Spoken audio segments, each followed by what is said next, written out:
It's Thursday, March 21st, Friday, March 22nd, if you're on the East Coast, across the pond, or down under.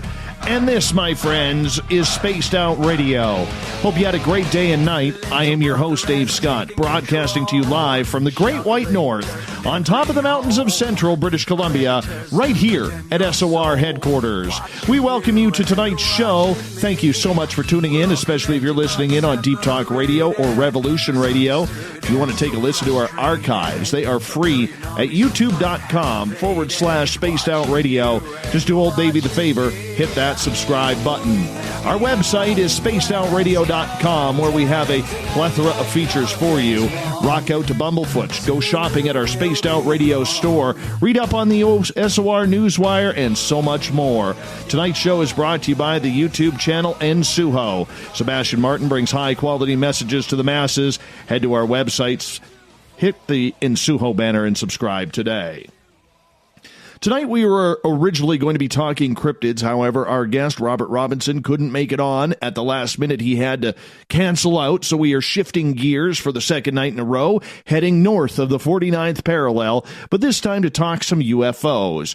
Michel Deschamps runs UFOs, a website that looks into all aspects of ufology around the world. His website, newfors.com, that's NOUFORS.com. His research has been well documented all over the world and with popular media outlets as well, along with the fact Michel's had 27 personal sightings since 1974, including capturing 2 on film.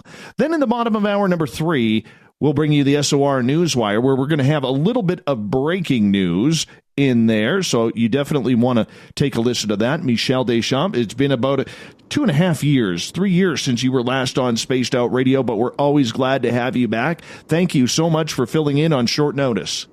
Oh, thank you. I hadn't realized it was that long since our last show. It was. I know. I was looking it up today, and I was like, you got to be kidding me. You know, that's just ridiculous that it's taken that long. But you know what? I'll take the blame for that, my friend. I will personally take the blame for that. How have you been doing? Not too bad. Not too bad. Yeah, just actually getting back into my lecturing. Actually, I was invited not too long ago to speak in front of some 8-year-olds and 9-year-olds at our local library branch. Oh, nice. For March break. Yeah. Well, You know what? What's that like talking in front of kids about UFOs? What's the response you get? Actually, I was surprised because they actually had questions, and one little kid in particular, his question just threw me off like big time, because I had spoken before at a university, and there was 27 students there, and obviously older, and not a single question. But here we had 7 kids. I think there were 7 kids and 3 parents that showed up. And the one kid asked me a question in terms of validity of a UFO report if you've got 2 witnesses to the same object, but they each are looking at the object from different perspectives, and how, even if their sketches don't exactly match, how do I justify the validity of the case? So I was like, wow. So I explained that a lot of cases, the sketches don't always match, but you could have like 3 or 4 witnesses just having witnessed the same object, but being depending where they were standing, they will portray the UFO in a different manner than the other 2. So it was a pretty interesting question. And they want me back. The library wants me back to do one for adults, and I can't charge any money, of course, because it's nonprofit. Well, so am I, really. If I make any money at all, it'll either go to purchase my supplies, and if I have all my equipment for my PowerPoint, then it automatically goes towards car repairs and whatever. So, but it was fun, and and I also found out that the library is set up for PowerPoint as well. But I did this old school. I had an easel, and I had my laminated poster boards. Yeah, absolutely. Absolutely. That sounds so much fun when you are sitting there and chatting with kids about it, because you never know what children are going to ask. Their imaginations are going very, very fast. And sometimes children ask the best questions, don't they? Yeah. Yeah. And especially 9-year-olds, that's seems to be a starting age for a lot of people, that whether you're investigating UFOs or investigating ghosts, it seems that age 9 is a starting point for a lot of these people. for some reason. Why do you say that? Why do you think it's there? I think because at that age, you're not fashioned by society yet, so you're pretty well open-minded to all kinds of things and possibilities. And I guess maybe some people are even hypersensitive at that age, especially if, it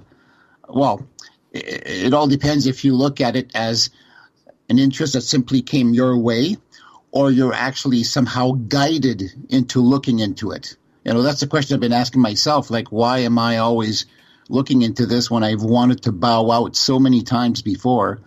And I had my first sighting when I was 9, but that particular one wasn't even confirmed until years later. But yet I was open-minded. There's something really weird, too, that I once mentioned to my mom. And this is something from a kid. I don't know if I was 9 or 10.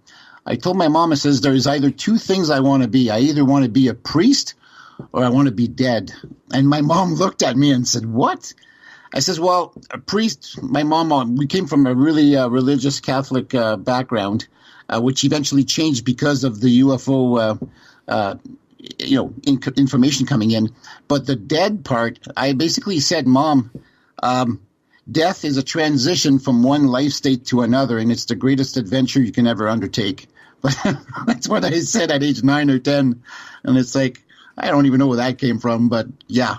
So age 9 is maybe it's a point of awareness where kids will start formulating questions and looking at the larger world that's out there rather than what's just in front of their noses.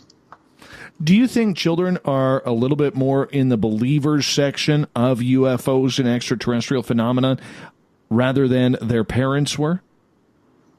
I think yes, and probably because now of the amount of information that's on TV or on occasion coming through across newspaper reports, through books, through children's books as well that have been written on the subject. And if the kids of today are still being shown or taught about the stuff that I grew up on, like the first men on the moon and things like that, then of course their minds are going to wander, and the questions will pop up in their minds as to what else is out there. Is this all that we are? Is this all that we're meant to be? And what else is on the other side of the veil? So. Well, Michel, it's one of those things. You have been studying UFOs since 1974. You've had 27 sightings of your own. What kind of craft have you seen? I can't say that I've seen a structured vehicle per se. I would love to have said that. A lot of the stuff I saw were lit up or lighted in a very unusual way. The one object I could describe as being fair size was a sighting that I had in 1990 at the one radar base, which was made famous back in 75 due to the UFO flyovers of October, November 75. And that base is no longer existing, but through my binoculars, as I watched the object that one particular night, I went back during the day to look at any of the part of the structure at the radar base to see if there's anything comparable in size. And I noticed there was one particular part of the section of the buildings or the installation that actually was as wide as the object looked to me the previous night through the binoculars. And so eventually I made my way there, snuck up there through the back way, and brought a couple of reporters from a local tabloid called the South Side Story. I had to wait till they finished their smokes because they were both smokers and I'm not, until we actually got to measure the size of the building. And the building is exactly square. And it measured pretty well 40 feet in one direction and 40 feet the other. So my estimation is that even though I was 4.5 miles away, because later on I got a map indicating where I was in reference to the location of the base, I was exactly 4.5 miles away from the base. And the object actually measured about approximately 40 feet in diameter. And it just simply hovered there. Couldn't see the base because the base itself, the buildings themselves weren't lit up, but the highway lampposts, you could judge where the location of the base was. And this thing just hovered about, to me, it seemed like 50, 60 feet off the ground, but nothing came down, no beam. And never saw any of the beings in any of my sightings, including that one. Other objects that I saw they were all completely silent. One sketch I drew, which is on my website, it looks like a couple of sea urchins. It's because the nucleus, the light source itself, was really small, but the rays coming off of them were like long spikes of light, and this was like 7 cycles per second that they flashed. And one object, I thought at first that they were both attached to the same object, but no, the one on my right, which was heading north, they were both heading north, and I was looking due west, actually was distancing itself from the second one, so I knew they were detached. And they flew at the speed of jet fighters.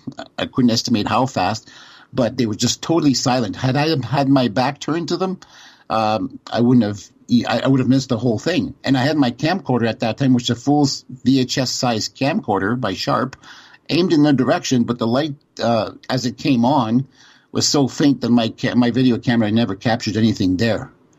But I've had other sightings where, the one daytime sighting I did capture. It was a beautiful blue sky. I set up my camera on a tripod outside for more stability. Unfortunately, I had forgotten to set it up for manual, so of course, with the automatic focus, it'll focus on near objects and far objects. And so as I tried to film the object in the sky, which I later found out the cloud ceiling was at 6,000 feet, and I don't know exactly how many miles away the object was from my eyes and the viewfinder, but the camera kept going in and out of focus, and I got frustrated after a while, and I lowered the camera, shut it down, and I kept looking at the object with my binoculars as it went in a large curve. I was looking at it when I first saw it and filmed it. I was east-northeast, and then you went through a cloud bank, which was at 6,000 feet, and when it initially entered the cloud, it looked like a white cigar, but when it came out the other side, it was a white sphere. And then I just followed my binoculars until it wrapped around to the north and then the northwest, and then it was gone. And so that was one of my the film footage that I took. The other one was a nighttime footage of an object that flew in between Venus and the moon and got hidden quickly from view by the neighbor's tree. But this object came over the roof of the house, even though I couldn't distinguish anything in the darkness, and it looked like an orange, like the comet Hellbop, but it was orange in color and it had a slight orangey halo around it. And I had filmed the comet Hellbop like years before, the same time that everybody was experiencing the Phoenix lights. I actually managed to capture the comet on my camcorder. So those few of my sightings. And the ones that I could sketch are, like I said, sketched, and they're represented on my website.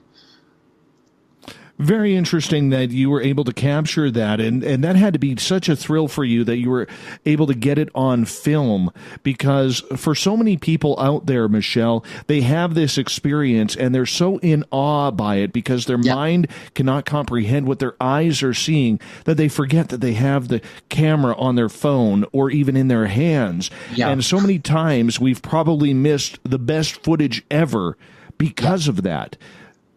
Exactly. Go ahead. No. Well, considering that compared to what the cell phones are like today, the footage that I have, and I think it's very, very short in duration, because like I said, I got frustrated after a while. And plus, I was looking through a very tiny viewfinder. Now, if the surface of the viewfinder had been as large as the screen on a cell phone, I wouldn't have been able to center the object, but instead the object is down below, and I'm looking through the viewfinder trying to locate the object, which fortunately I did get and I wish now that even cell phones of today would have some kind of really good optical zoom, because then people could zoom in. Recently, some people did film an object in broad daylight in Blind River while they were shoveling snow. And you can see on the object, on the cell phone, it's that clear of a shot that even at the distance that it sat from your eyes, you would make out a small fin if it was a plane. And it's a perfect oval moving between the rooftop and the moon, which was out too. And I don't know how far out. My estimation is it was at about, it seems to be the same size of what I captured on video. So my estimation is it was at least at 6,000 feet in altitude and about 6-7 miles out. It could have been more, but I need to go to that location myself and stand there and see at which angle they actually were filming from. But having had a surface area of that large, instead of a tiny viewfinder, it would have been a lot easier to center the object. Let me ask you, in regards to Canadian ufology, a lot of the focus in regards to UFOs always seems to be circled around the United States, whether it's Roswell, Kecksburg, Area 51, Dulce, Dugway, Wright-Patterson. Yeah. Everything seems to be focused there. However, being a Canadian ufologist that you are, and you're one of the premier in this country, how much of a story is UFOs up here in the Great White North? Oh, it's a big story. I mean, some of the reports I've read, UFO crashes, those are pretty rare. We're familiar with the Shag Harbour incident. I also heard rumors of a UFO crash in 1955 near Owen Sound, which is down south from me, on the way to Toronto. Not much detail there. Landing sites I know of. One I have investigated. The other one is a former a retired OPP officer that I know, Ontario Provincial Police, which I will be interviewing full length in the next couple of weeks. The newspaper articles alone are telling me that UFOs are just as big of a story in Canada as they are in the States.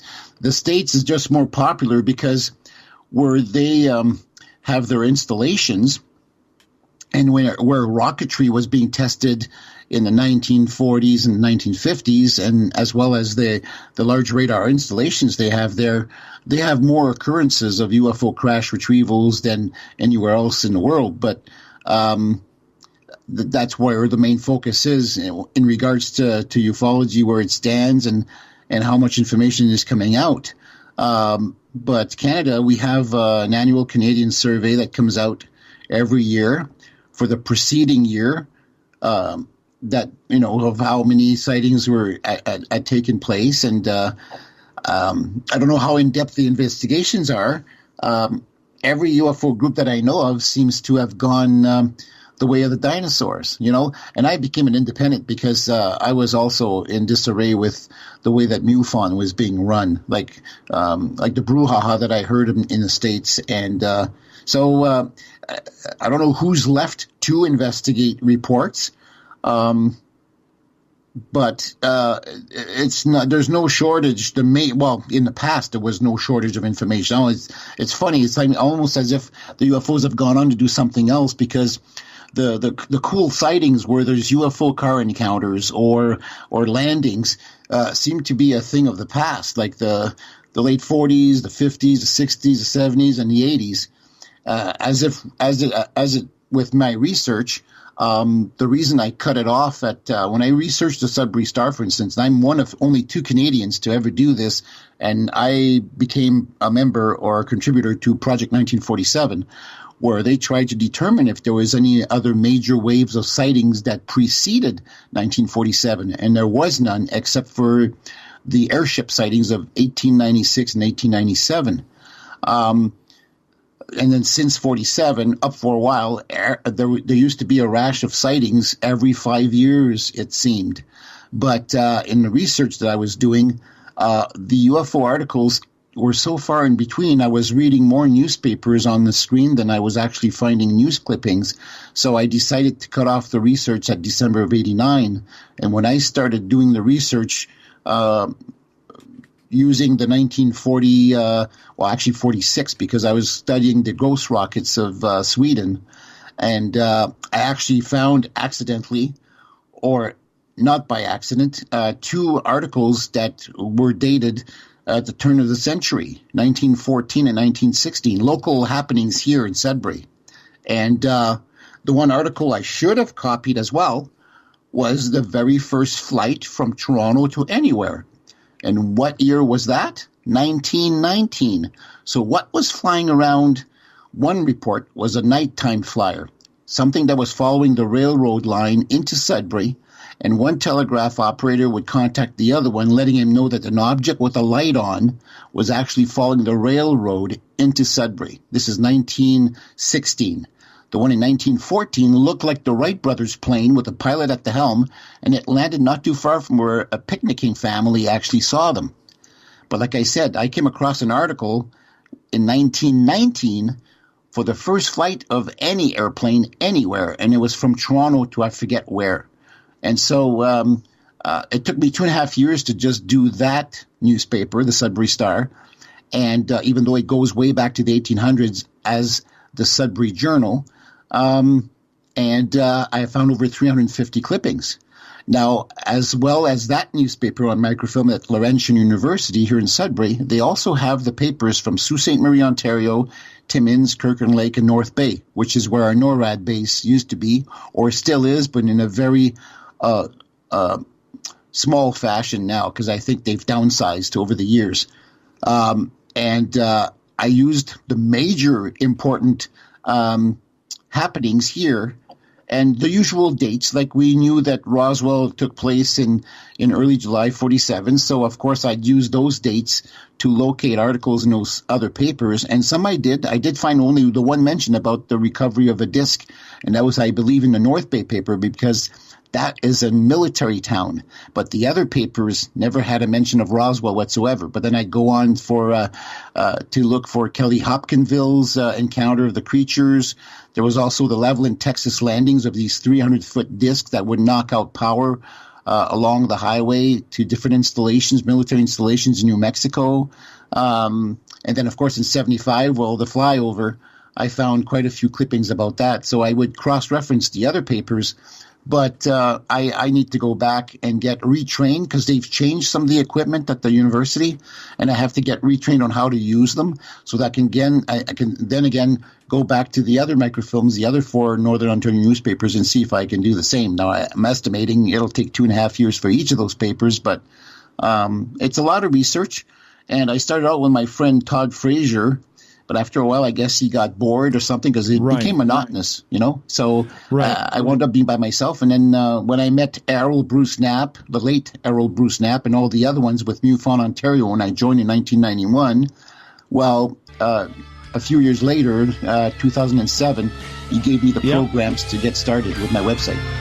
Michel, I'm going to get you to hold on right there, my friend, as we are going to step out for break here at the bottom of the hour. Michel Deschamps from newforce.com is our guest tonight on Spaced Out Radio. UFOs all over North America. That's where we're looking. We'll be back with more right after this.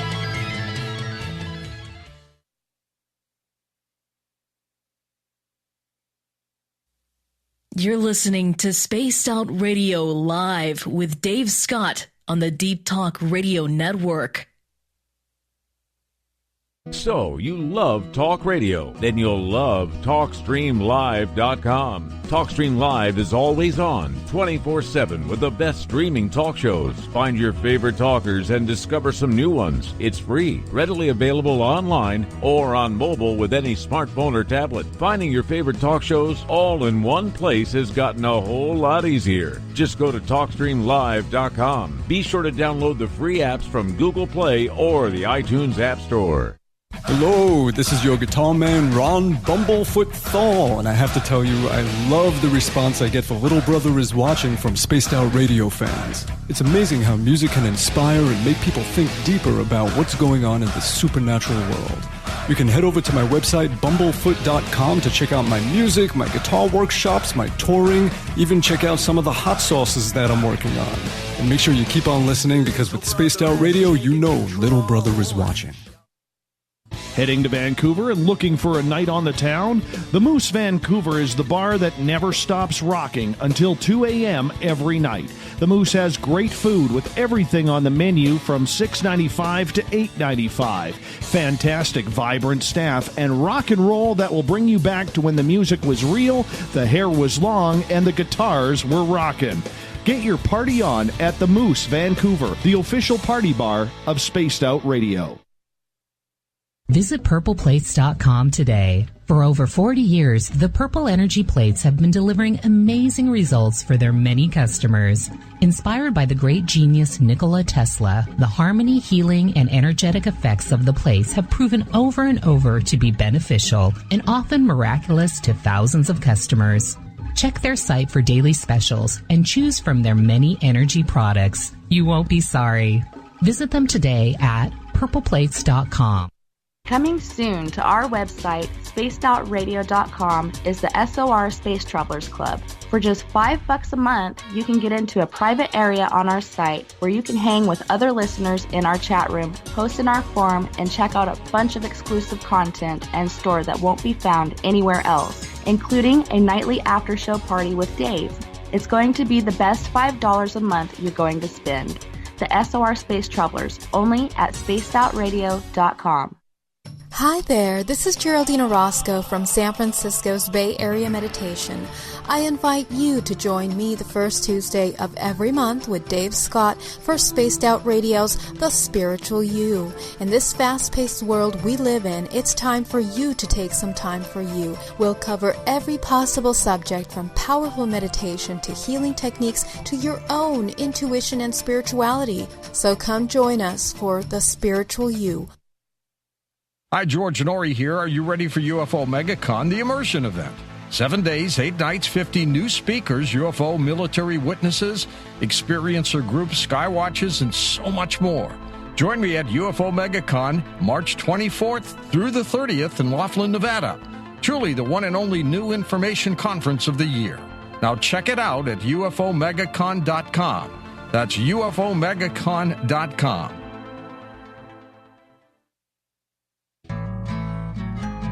Looking for a place to advertise at a very reasonable cost? Look no further than Spaced Out Radio. SpacedOutRadio.com has an advertising tab that you can click to check out our daily, weekly, and monthly packages to play on the radio, or our website including social media. From commercial spots to banners, we have it all. Check out our competitive pricing today. Are you intrigued by Paranormal Talk Radio? You'll love the new Paranormal Radio app from TalkStream Live.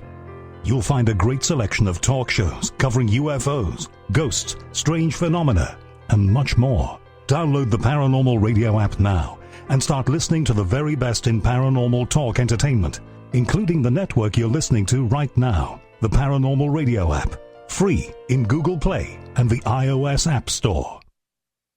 Did you know Spaced Out Radio runs 7 days a week? Hi there, this is Tessa Nicole Thomas, and I'm here to take you on a paranormal journey each Saturday and Sunday night. Why change the station when you have it all right here? Together, we'll hang out and share some strange and scary stories. And don't forget, we have Psychic Sundays as well, so come tune in Spaced Out Weekend. We get going at 9 p.m. Pacific, midnight Eastern, only at spacedoutradio.com, where we own the night. A timepiece is a reflection of who you are, and what better way to show off the real you than with an Escape watch? Escape is a lifestyle brand accessorizing your days and nights. Choose to escape and create the life of discovery that you deserve. Dream, play, unite with your own personalized Escape watch. Head to escapewatches.com. There is no time like the present to enjoy your escape. Use promo code SMF2017 for your 20% discount today. We're bringing scientific thought to the paranormal. Hi there, this is Spaced Out Radio scientist Chris Cogswell. Join me, Chris Zuger, and Dave Scott the second Wednesday of every month, where we break down the who from the woo when it comes to everything paranormal. We'll investigate and try to bring sensible answers to those straight and sometimes outlandish questions people have. Hey, not everything has an answer, but we'll do our best. Listen in to Reality Paranormal only on Spaced Out Radio.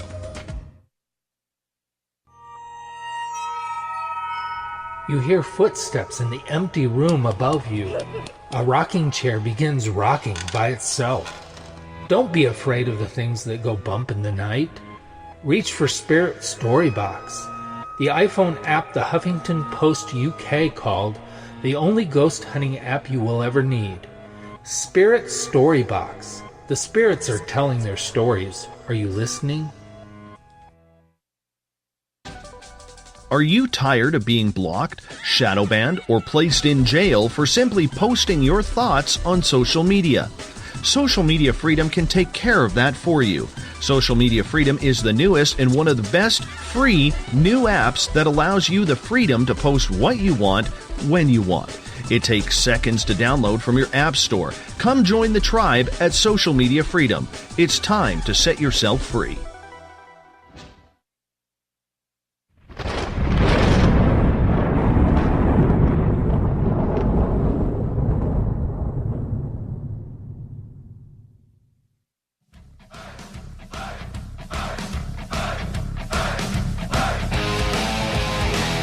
Welcome back to the second half hour of Spaced Out Radio tonight. I am your host, Dave Scott. Great to have you along for the ride. Remember, a good way to support this show is by heading to our website, clicking on the shop tab, because you would look good in one of our t-shirts, hats, hoodies, drinking out of one of our coffee mugs. Great way to support what we do by shopping at our Spaced Out Radio store. We are talking Canadian ufology and ufology right around North America tonight from newforce.com. Michel Deschamps, he has been checking out UFOs for the better part of 3 decades. Michel, welcome back to the show. Thank you, Dave. It's fun to be back. Right before the break, I was talking to you about, ufology. What is Canada's role in this? If we look at ufology today, yes, we can say that Canadians are having a plethora of sightings. We got a lot of dark sky up here, especially in the wintertime. Are people up north seeing more UFOs when we get into fall and winter comparatively to summer, even though it's cold and a lot of people don't like being outside at that time of year? I think it's mostly in the summer when people are outside, more likely to be outside than in winter. I mean, I know personally I won't go outside unless I spot something coming home from work, because I work 3 in the afternoon to 11 at night. So I always looking at the sky when I come home at 11. But in winter, I don't tend to want to freeze my butt standing outside because I've been accused many times when I see something, oh, yeah, you're going to see something for a few seconds and claim it to be a UFO. No, you have to stand outside sometimes, so, as long as you can, to watch something, and I prefer to do that in the summer, in the fall, and spring than in winter. But as per ratio, I'm not sure if our numbers come up more during those clear nights in winter or the other 3 seasons put together. What kind of craft are people seeing? And Canada's a big place. Are you getting reports from coast to coast to coast, or just mainly out of Ontario, Quebec, where you were located? Basically, simply just out of my location. I occasionally get something out of Ottawa, places like that, especially if I've made contacts on Facebook. But usually it's local reports, and now it's gotten so bad where I have to chase down the witnesses in order to get the details. One of the recent sightings we had, or someone had, was the girlfriend of one of the kids who works at our local Tim Hortons. Actually was coming home in the town of Garson, which is a few miles northeast of here. On the way to the Sudbury Airport, as a matter of fact. And she saw a black triangular object with lights on each corner, and it was there just for a few seconds. Now, on the same night, oddly enough, there was a report of an earthquake. Now, I don't know if it's an earthquake, or if it was a rock burst, because there is a mine shaft there. I mean, we're located, Sudbury is located on the rim of an asteroid impact. And most, if not all, of the mine sites are actually on the rim surrounding the impact crater. And so that's why we have a plethora of different minerals. Some are more expensive than others. And mining is what basically, I think, the mining industry is what attracts UFOs. And the black triangles, reports around here, they go back to the 50s at least. And, yeah. The sad thing is I recently had a falling out with a young friend. She would believe that these black triangles were being piloted by military men.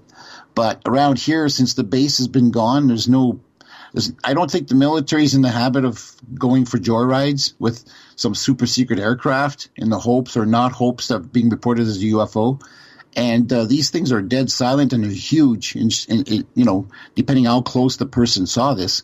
But from based on the other reports, they're I don't know where they're from, but we've had those. We've had discs. A lot of light sources that behave in a weird way. They may look like a normal light or a star, but it's the movement that's different. I was also recently accused of not knowing what I'm looking at and just jumping to conclusions right away that I'm seeing a UFO within 2 or 3 seconds. No, every single sighting I've had, it's not just gawking at it and just admiring what it is. I made a point of studying the behavior because I knew it was going to be a point of argument down the line eventually, and to make a distinction between that and how man-made objects behave, whether it's a drone or Chinese lanterns, which are two of the items we've had more Chinese lantern sightings than drone sightings, and drones I've actually filmed a few just to show what they look like and what they sound like. Just to differentiate, my website has a lot of pages that I would not find anywhere else on UFO characteristics, for instance, like what to look for in a UFO sighting. And then in a separate page would be all the typical explanations or the quick fix explanations to explain away UFO sightings, whether it's a drone or a Chinese lantern or atmospheric phenomena. And so everything was different steps in evolution. I wish I'd come up with that entire website in one shot, but like I said, it started out in 2007, and then I would place myself in the shoes of a non-believer or someone who had never seen a UFO and ask the questions, what would you want to see on this website? And so I try to put as much information as I can so that people would not have too many questions left to ask, since, a reasonable amount of information would be there for them to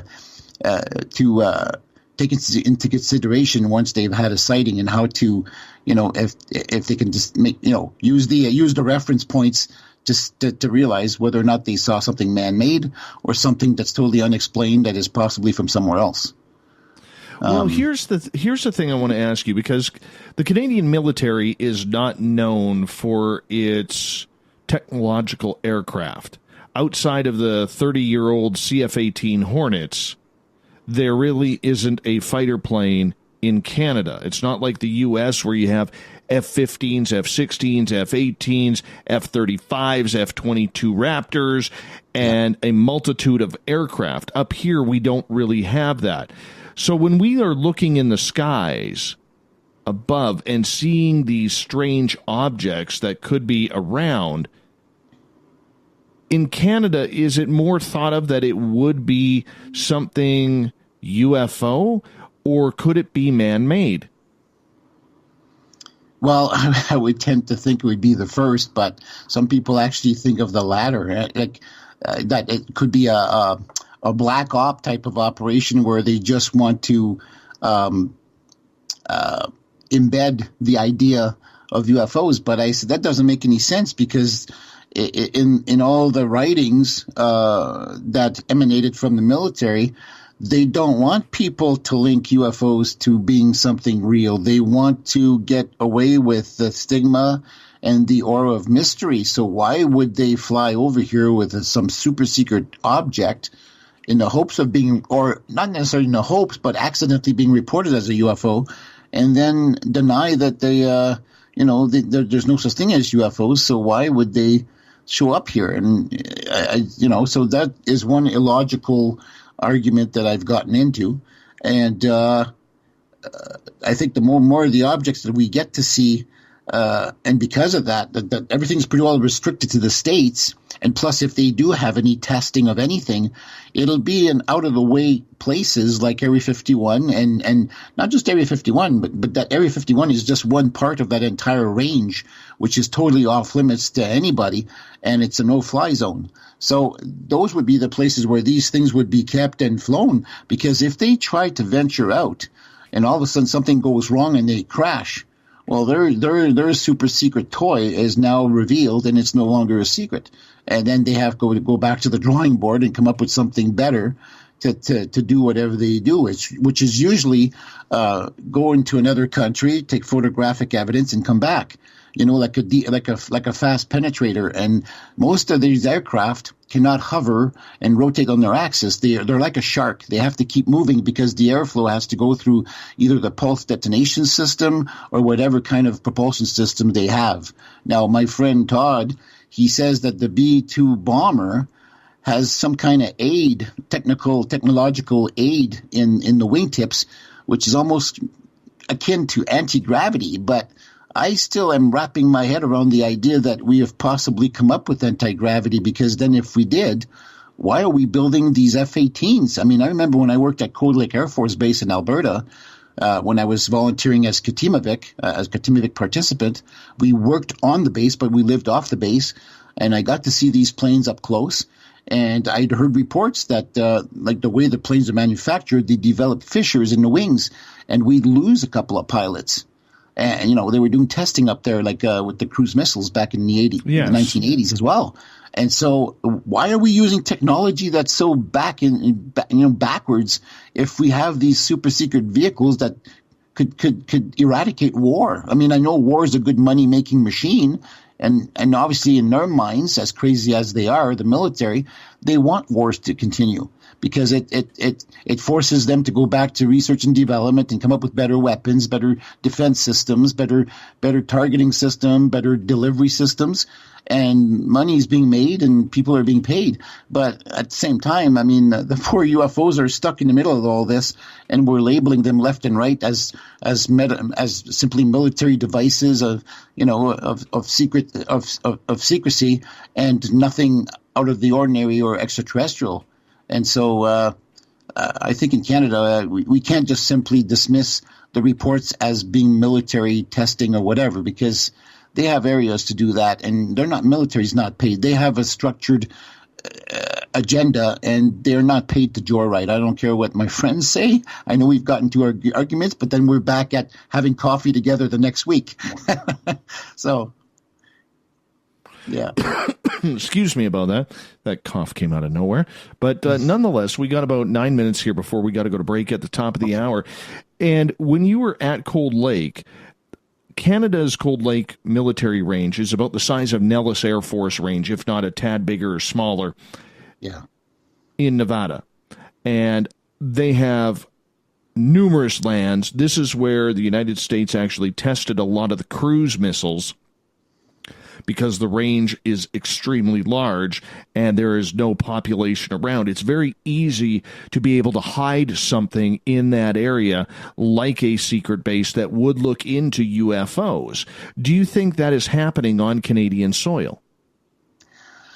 I heard rumors that there are military installations that are only accessible by air. I thought there was a place like that north of in Winnipeg somewhere. I'm not sure even if Ontario had something. We had different radar installations that were part of the DEW line.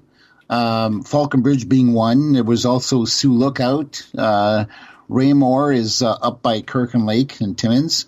The possibility exists, I guess, that the U.S. military would have a base of some kind or a staging area on Canadian soil, especially if I were to believe that they have listening posts throughout the entire world, especially 100. I think it was last time I heard it was 132 CIA listening posts. Because the military is not going to turn their backs. They know that UFOs are real, unlike the fact that they're publicly stating that there's nothing to it and there is no threat to national security of any sort. They know they're there. I mean, when you hear stuff like the one guy who worked for the NRO claiming that over half of the satellites are looking outward, away from Earth, what the hell are they looking for? I always thought the satellites aimed at the Earth were communication satellites, GPS satellites now, television signal satellites, and communication satellites. So it's like if over half of the satellites are looking out into space, What are they aware of? What do they know that's out there that they're not telling us? So I wouldn't be surprised if they had some kind of base, just like I'm not surprised that the UFOs have bases on the planet.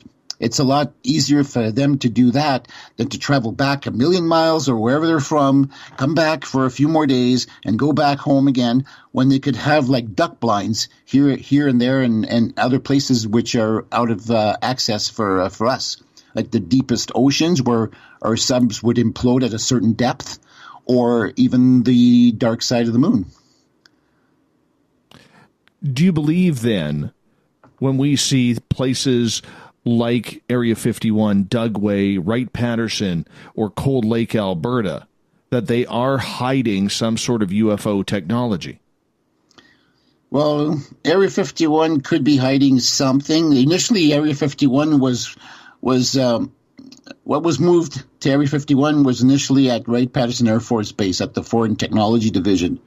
That's where they recovered anything that was foreign, whether it was Russian, German, or possibly extraterrestrial. And then because so much hardware was coming in, they obviously had to move that somewhere to a more secure location, which would encompass all the hardware they were getting in.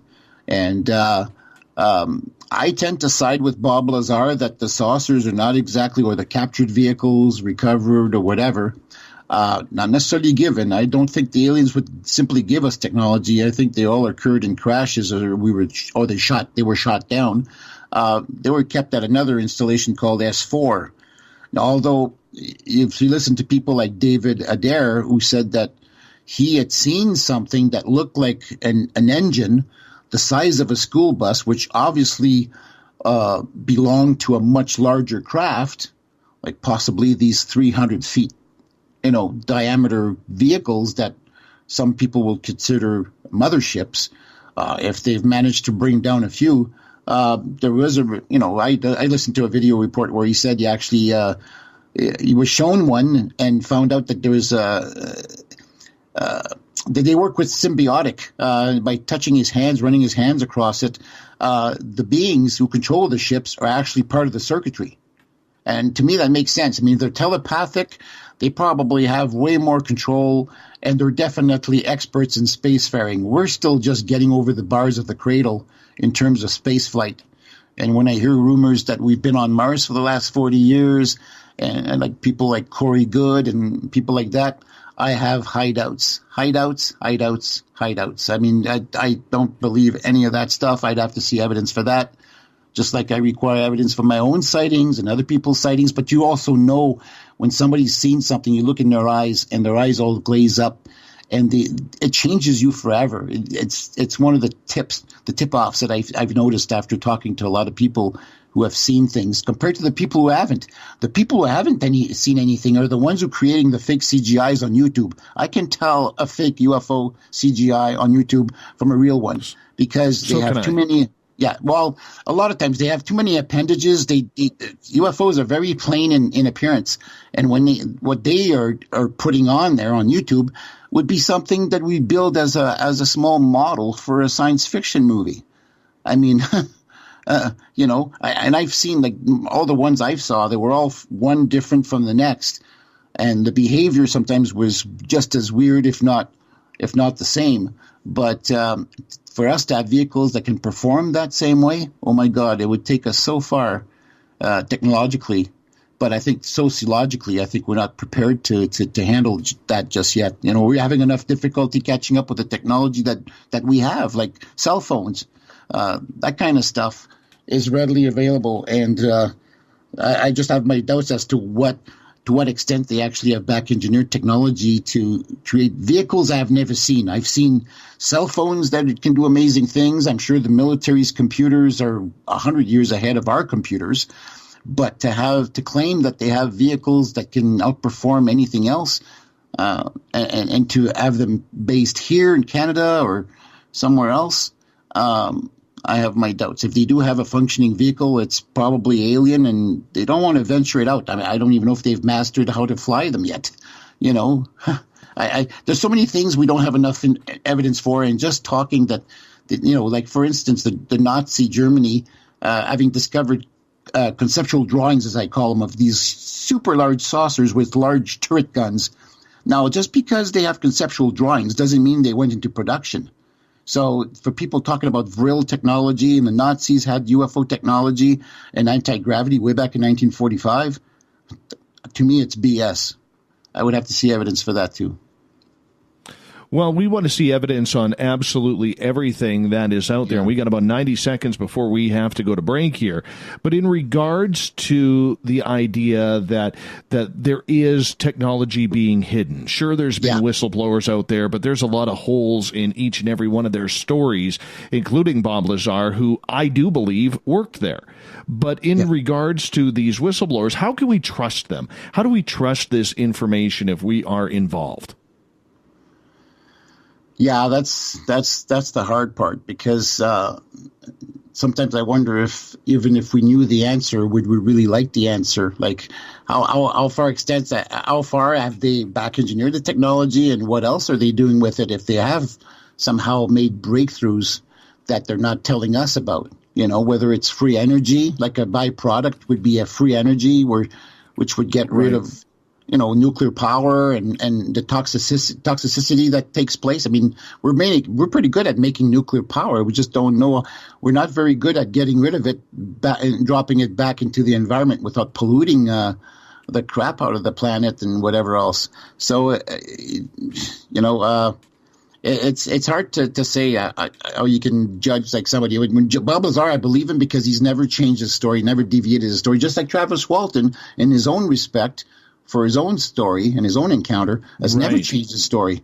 But people that will embellish, they will change their story from one retelling to another. Those are the ones you can tell that are not telling the truth, because there's always when they swear they won't add any details, and then the next time they tell their story, they've added a new detail.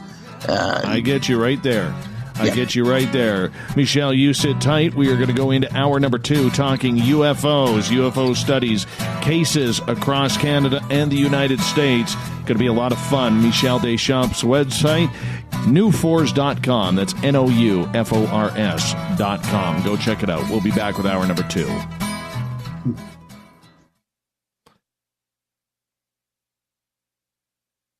Every night on Spaced Out Radio, we have places for you to hang out. Hi, this is Carl. Join our SOR Space Travelers group on Facebook for live chat. On Twitter, using hashtag Spaced Out Radio, you can also join us in our Spreaker chat room. Check us out on Instagram at Dave Scott SOR. All of our archives are free on YouTube at Spaced Out Radio. By the way, I'll be watching you at your window until you do. Bye! Looking for the stories of the strange and weird that you will find hard to find anywhere else? Check out the SOR Newswire on our website. Our writers, led by Captain Shirk, are scouring the world for the oddest and most bizarre stories we can find. Everything from weird crime to suspenseful and paranormal. We're working hard for you to bring you the most intriguing news of your day. Check out the SOR Newswire at spacedoutradio.com today. You're listening to Spaced Out Radio Live with Dave Scott on the Deep Talk Radio Network. We are getting ready to relaunch the SOR Space Travelers Club at spacedoutradio.com. For $5 a month, you can join us for a plethora of features found nowhere else. Hang out in a private chat room during the show and after party. You can check out some exclusive content and a store specifically for you, as well as a private listener forum where you can post your thoughts, stories, and pictures. The SOR Space Travelers Club, coming soon to spacedoutradio.com. Get your horns up with me on Spaced Out Radio. This is Ron Bumblefoot Thal. Come tune in to SOR where you can hear me rock out with Little Brother is Watching, the official theme song of Spaced Out Radio. And then come on over to bumblefoot.com where you can find out about my tour schedule, my music, and everything else. Bumblefoot.com keeps you up to date on what I'm doing and the best way to stay in touch with my music and music camps. Sign up for my newsletter at bumblefoot.com and remember, Little Brother is watching. The freedom to post what you want, when you want. That's the social media freedom you need. Social Media Freedom is the free app in your app store No need to worry about going to jail or being shadow banned any longer. It's the freedom to say what you feel, the freedom to know Big Brother isn't watching. It's the way social media is supposed to be. Social media freedom. It's time to set yourself free. Download from your app store today. Find your escape where time has no limits. It's about living today and cherishing the heritage of yesterday. A spirit of adventure for what is new, with the nostalgia of the past. Your timepiece is a reflection of who you are. Life surrounded by beauty from the world around us to the soul within. EscapeWatches.com. There is no time like the present to enjoy your escape. Use promo code SMF2017 for your 20% discount today. You hear footsteps in the empty room above you. A rocking chair begins rocking by itself. Don't be afraid of the things that go bump in the night. Reach for Spirit Storybox, the iPhone app the Huffington Post UK called the only ghost hunting app you will ever need. Spirit Storybox. The spirits are telling their stories. Are you listening? You know, it's hard being the bad man of ufology, but that's just the way that I like it. This is Chris George Zuger, and I'll be hanging out with Dave Scott and SOR scientist Chris Cogswell for Reality Paranormal, the second Wednesday of every month. And our job is to break it down and come to conclusions as to what is really going on in the supernatural world. I'd love for you to join us right here on Spaced Out Radio. The Call of the Wild is in Vancouver. The Moose Vancouver is one of the hottest bars and restaurants in the city. Open until 2 a.m. nightly, the Moose will rock you like a hurricane all night long. Great food with everything on the menu at $6.95 near the corner of Nelson and Granville. Get your horns up and come rock with us. The Moose Vancouver, the official rocking bar of Spaced Out Radio.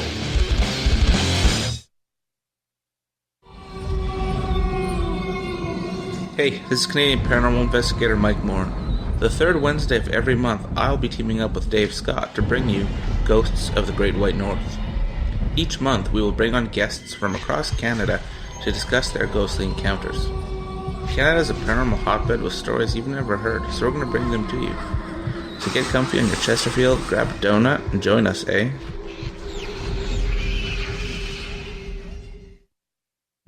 On the first Tuesday of every month, I encourage you to come along for a journey with me, Geraldine Orozco, on The Spiritual You.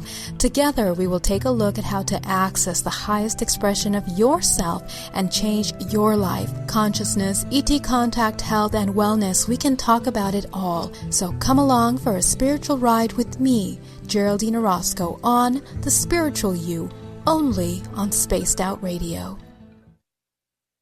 Visit purpleplates.com today. For over 40 years, the Purple Energy Plates have been delivering amazing results for their many customers. Inspired by the great genius Nikola Tesla, the harmony, healing, and energetic effects of the plates have proven over and over to be beneficial and often miraculous to thousands of customers. Check their site for daily specials and choose from their many energy products. You won't be sorry. Visit them today at purpleplates.com. Hi, George Norrie here. Are you ready for UFO MegaCon, the immersion event? 7 days, 8 nights, 50 new speakers, UFO military witnesses, experiencer groups, skywatches, and so much more. Join me at UFO MegaCon, March 24th through the 30th in Laughlin, Nevada. Truly the one and only new information conference of the year. Now check it out at UFOMegaCon.com. That's UFOMegaCon.com.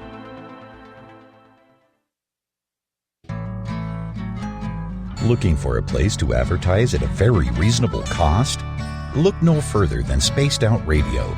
SpacedOutRadio.com has an advertising tab that you can click to check out our daily, weekly, and monthly packages to play on the radio, or our website including social media.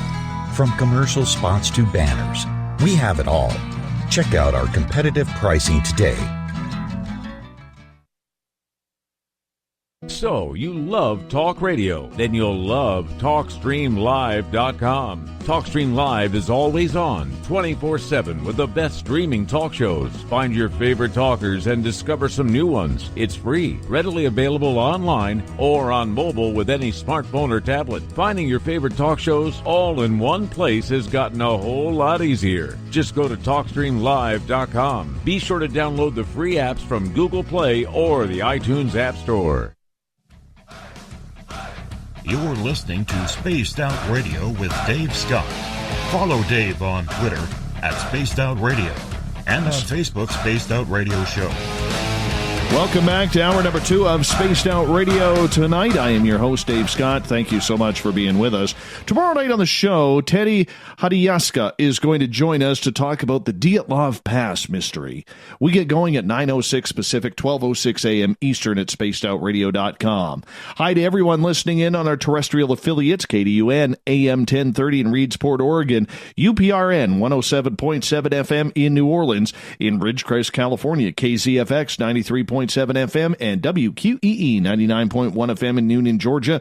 On the digital side, hi to everyone listening in on Revolution Radio and Deep Talk Radio. Good to have you with us. Don't forget, all of our archives are free at youtube.com/Spaced Out Radio. Just do old Davey the favor, hit that subscribe button. The Desert Clam has set the password for tonight in the SOR Space Travelers Club. Spaghettification. Spaghettification is your password. The Clam sets a password each and every night, right here on the mighty SOR. Our website is spacedoutradio.com, where we have a plethora of features for you.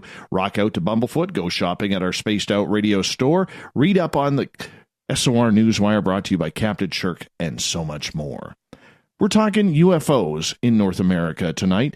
Researcher from newfors.com, that's NOUFORS.com, is Michel Deschamps. Been a couple of years since we had him on. He's filling in for our original guest who had to pull out earlier today. But nonetheless, we're having a lot of fun tonight. Michel, welcome back to the show. Thank you so much.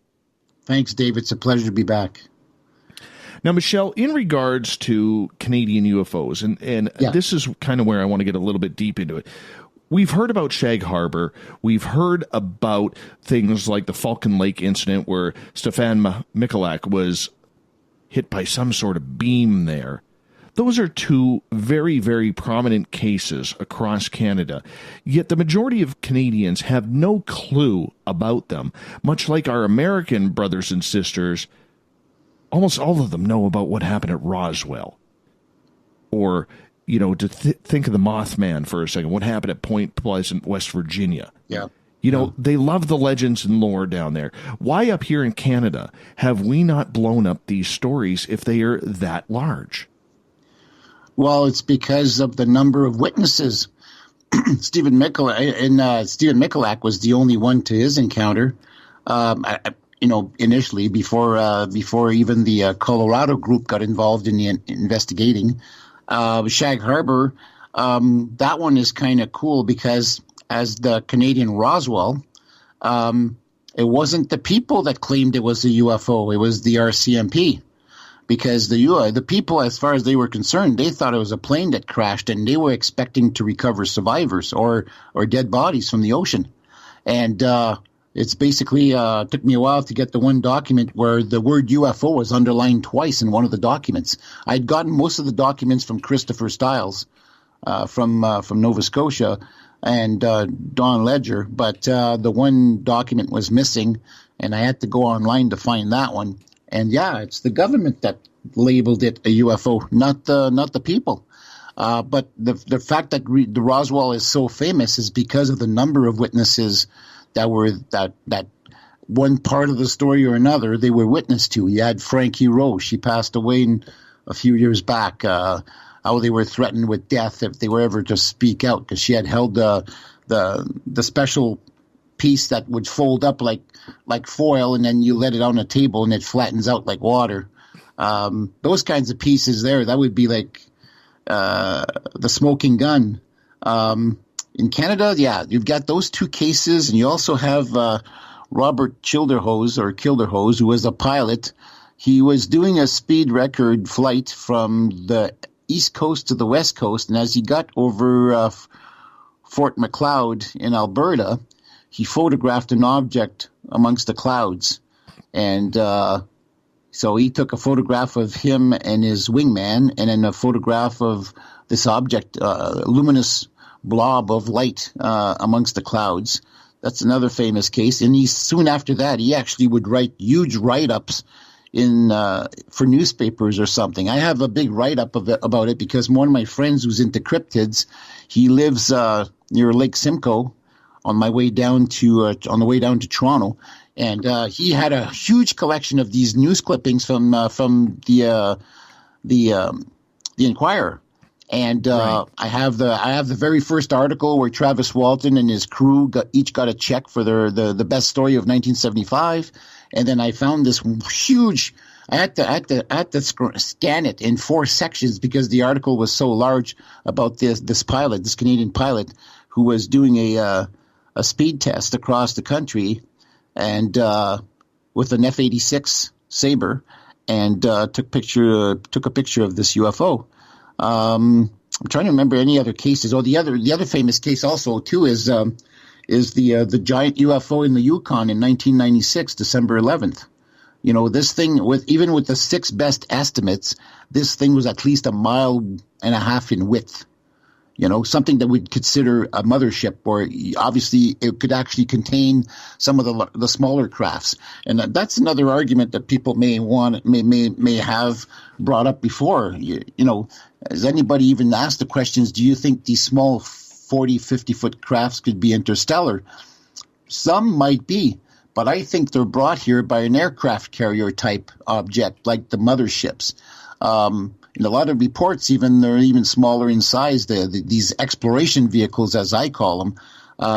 When I investigated the Manitoulin landing trace in 1991, I spoke to Ted Phillips, who can basically, based on his multiple investigations into landing traces, he could pretty well match up the size of the object to the actual trace that's left behind.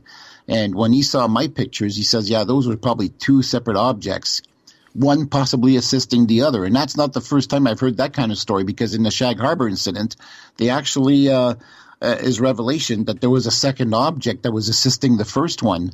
And that one was tracked heading in another direction, or near the point where the U.S. actually had a listening post base on the shores. I think it was near Shelburne, I think. And so the traces kind of pretty well point to the fact in relation size of the objects. The motherships, I don't know if any of the motherships have ever landed. I mean, we've seen these large reports of these large triangles that hover motionless over somebody's house. There's this one friend of mine, a contact on Facebook. She lives in the Mont Tremblant Provincial Park, or near there in Quebec. And she actually witnessed a large triangular object with 3 red lights on each corner. And I think the 4th light in the middle was also red, shining down solid columns of light. And it was hovering over her neighbor's house right across the street, so she had a clear view. The sad thing is she hid her kids in a bedroom, so the kids never got to see the most fascinating sight they could have witnessed in their lives, you know. But that was probably sheer terror or fear for something to happen. But there's been multiple cases. In 1952, there was a flyover the North Bay base. 1952 actually was really big in the States as well. They had the Flatwoods Monster incident. They had the 2 consecutive weekends over Washington, D.C., where these objects would go away as the jets were screaming in. And the jets would do a couple of recon missions, see nothing, head back out. As soon as they were gone, the UFOs would come back. Many cases of that too, not just there, but elsewhere as well. Now, for the Canadian cases, unless you come across them in the newspapers or even the documents, like we were doing Freedom of Information Act requests way back in. Well, I met my friend Todd Fraser from Kirkland Lake in '94 when he moved here permanently. And he was also interested in UFOs. And I happened to be at the reference library at that time doing research. So I got introduced by one of the librarians, and we started collaborating on stuff. and he was telling me about some of the reports in Kirkland Lake. And we started looking in the newspapers. And then when we decided to do Freedom of Information Act requests, we filed some papers. And the lady at the National Archives said, I don't know why you guys are bothering to do this when you can actually buy the reels, the microfilm reels. I said, really? I said, how many are there? 5? How much? $25 each. I looked at Todd and says, crap, we're buying them. So I bought them. And I don't even know how many documents per reels there are. But to scan them would be a big job. And when I created the website some years later, I found a batch of 5,000 documents, exactly the same ones, Canadian National Archives. And then so I had those 5,000 divided up in several bundles. And then later on, I found 8,000, which included the original 5,000. So I said, well, here's a good sample of what Canadian documents look like. And that's how I was able to distinguish real documents as well from the fake one that was produced when the Carp, Ontario UFO case came to light on Unsolved Mysteries way back in 1989. And then MUFON Ontario investigated that case and found it to be a hoax. And the sad thing is, Stephen Greer is peddling it as a back-engineered UFO case. I want to ask you about Paul Hellyer. Yeah. A lot of people look at Paul Hellyer as the highest-ranked government official to ever come out and say UFOs are real. Yeah. Now, he was Canada's defense minister for one term of 4 years in the 1960s. However, it wasn't until the 2000s that he came out publicly saying, this is happening, this is real, this is what governments know about this. Yet in 1967, under his watch, there were 3 major incidents. One, there was a UFO landing pad that was created in St. Albert, Alberta, that he opened to celebrate Canada's 100th anniversary. Now, that's not a UFO incident, but kind of strange. The Falcon Lake incident with Stephan Michelak happened under his watch. And shortly after he got out of office, within a month, Shag Harbour happened. All of this happened in 1967. And Hellyer, on this show, stated that when he was defense minister, he knew nothing about UFOs, never heard a thing, didn't hear of Wilbur Smith, nothing about any of this. Yeah. I find that very hard to believe, yet people like Grant Cameron say that Hellyer is telling the truth. What is your opinion of that?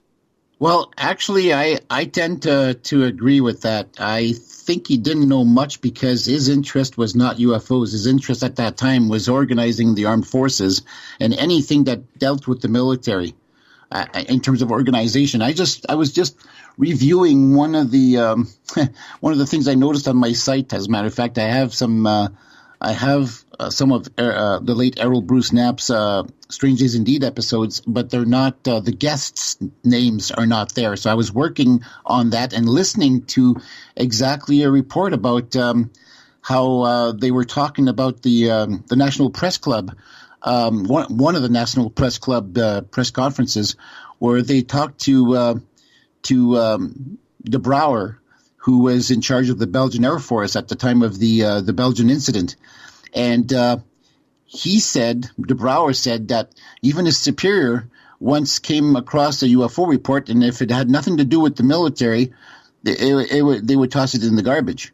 So if a lot of documents never even came across the desk, or they came across the desk, but it was not his interest to actually look into that, especially if we didn't have an agency per se that actually looked into it, just like in the States, they have MJ-12 or whatever it is called now at that time. I mean, I can see the documents going to the wayside and a part of history just disappearing right there. I mean, that's why I've said many times that it'd be pretty hard to put together a history book, because history has been superimposed with other with other stories, and the real story, the real truth, has gone by the wayside. And these documents are part of that history. You know, it's sad. But I'm glad that somebody, maybe they did the wrong choice. They took Philip Corso's book. I have the book too. I read it, but it wouldn't have not have been the book that I would have sent Hellyer to look into this.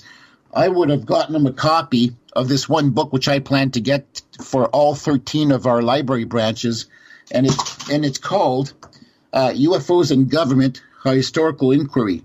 And this one here, this book here, is a must-read for anybody. It's an expensive book. It's about $35. It's fairly thick. It's the thickness of a Bible, but way bigger than that. And it basically is a book that was put together based on all the documents that were released due to the CIA, the lawsuit against the CIA in 1978 by CAUSE, the Citizens Against UFO Secrecy. It was a UFO group at that time. And like a large puzzle, they pretty well put all those documents in sequence and basically came up with this book, which talks about how the military handled the UFO situation from the get-go, or flying saucers back then, but yet would lie to the people and say there was nothing to this, and with the closure of Blue Book. But then you read the book and you see how they were shaking in their boots because it says, oh my God, it's not the Russians, it's not the Nazis, what is it? And how they passed the buck as well. Some agency or military officer wouldn't want to deal with it. And they have all their photos.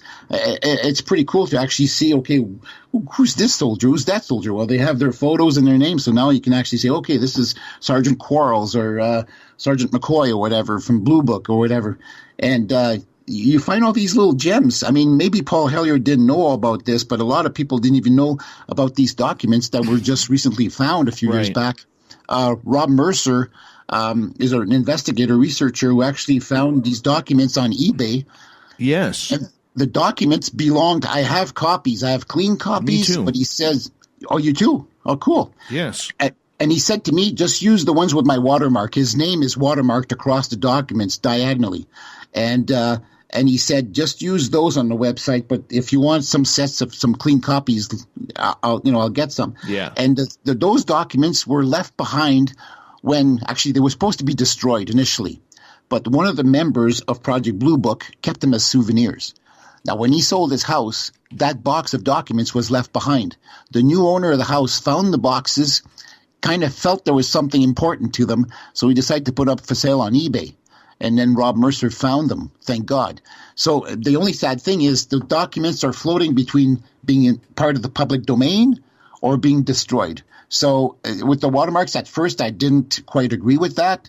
But then once I saw the whole picture, I said, well, okay, as long as the watermark is not as dark, you can actually make out what the documents say.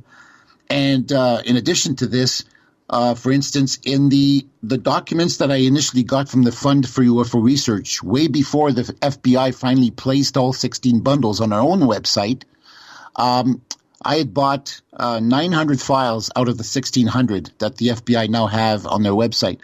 And amongst those, I only had 2 teletypes about the famous Lonnie Zamora case of Socorro, New Mexico, 1964, April 24th.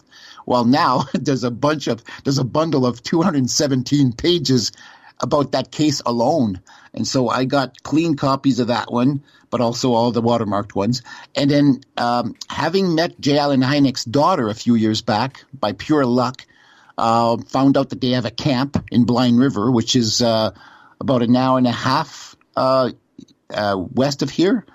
And it's where I'm going to look for Bigfoot and UFOs this summer.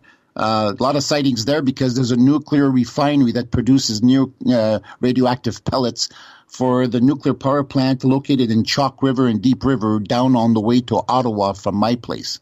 In the other direction from going south to Toronto, you go southeast instead. You're going towards Ottawa. That's where Deep River nuclear power plant is located. And these pellets are being produced in Blind River. That's their magnet for the UFO sightings taking place over there.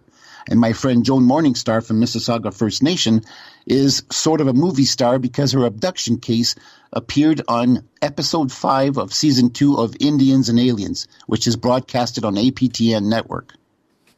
And so knowing that J. Allen Hynek had a camp there, or still has, probably owned by his sons, He had 4 sons and his daughter. I was just lucky to run into her there at a small, out-of-the-place art gallery, and she came all the way down from Boston, Massachusetts. So when I asked Rob Mercer if you have, and I saw that he had personal notes by J.L.N. Hynek. I says, if you can get me some clean copies, and if I bump into her again, because she told me how much she missed her dad, I could give them their father's notes. So all these little gems that you find, and I'm not surprised that Hellyer, maybe his interest is not there. It's like some people who have never seen a UFO could be standing right next to you, and there's a major UFO sighting taking place, and for some weird reason, some people see it and some people don't. And so no, I get that. I just don't believe for a second. And I'm not saying Paul Hellyer isn't telling the truth. No. All right. But I just can't believe for a second a person in his power with the Stephan Michelak case happening under his watch, opening a UFO landing pad, albeit it was for tourism purposes. Yeah. And then shortly after he leaves office, Shag Harbour happening, that he knows nothing. I have a very tough time believing that. I want to believe him. Good people such as yourself, Grant Cameron and others, said they believe him. Yeah. I don't know why. Just something seems a little off with that with me. Well, you're right, because when I was I was there at the University of Toronto in 2005, September 25th, when he first came out of the closet, as they say. And I have to tell you, I was excited just for the fact that he was coming out. At least maybe it's better late than never. But my friends were totally disdained with the whole thing because he said, how could the Minister of Defense not know anything about UFOs?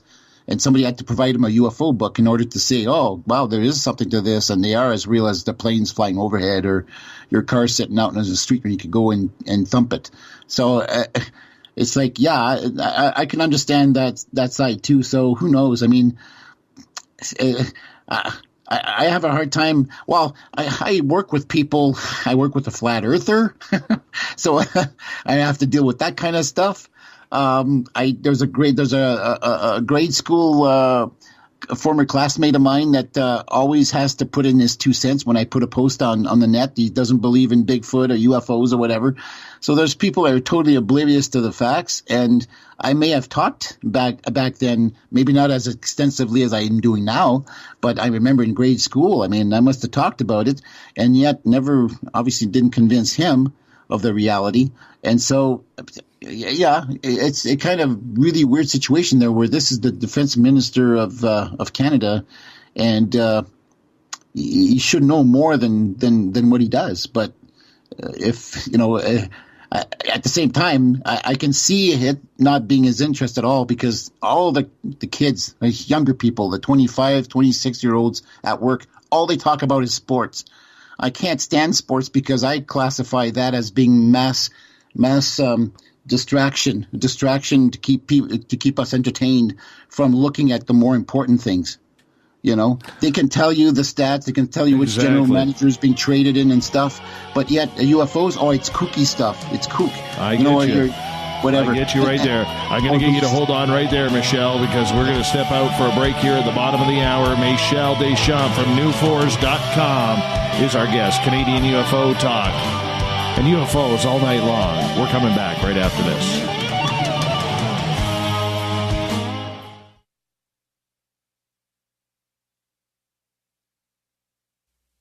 You're listening to Spaced Out Radio Live with Dave Scott on the Deep Talk Radio Network.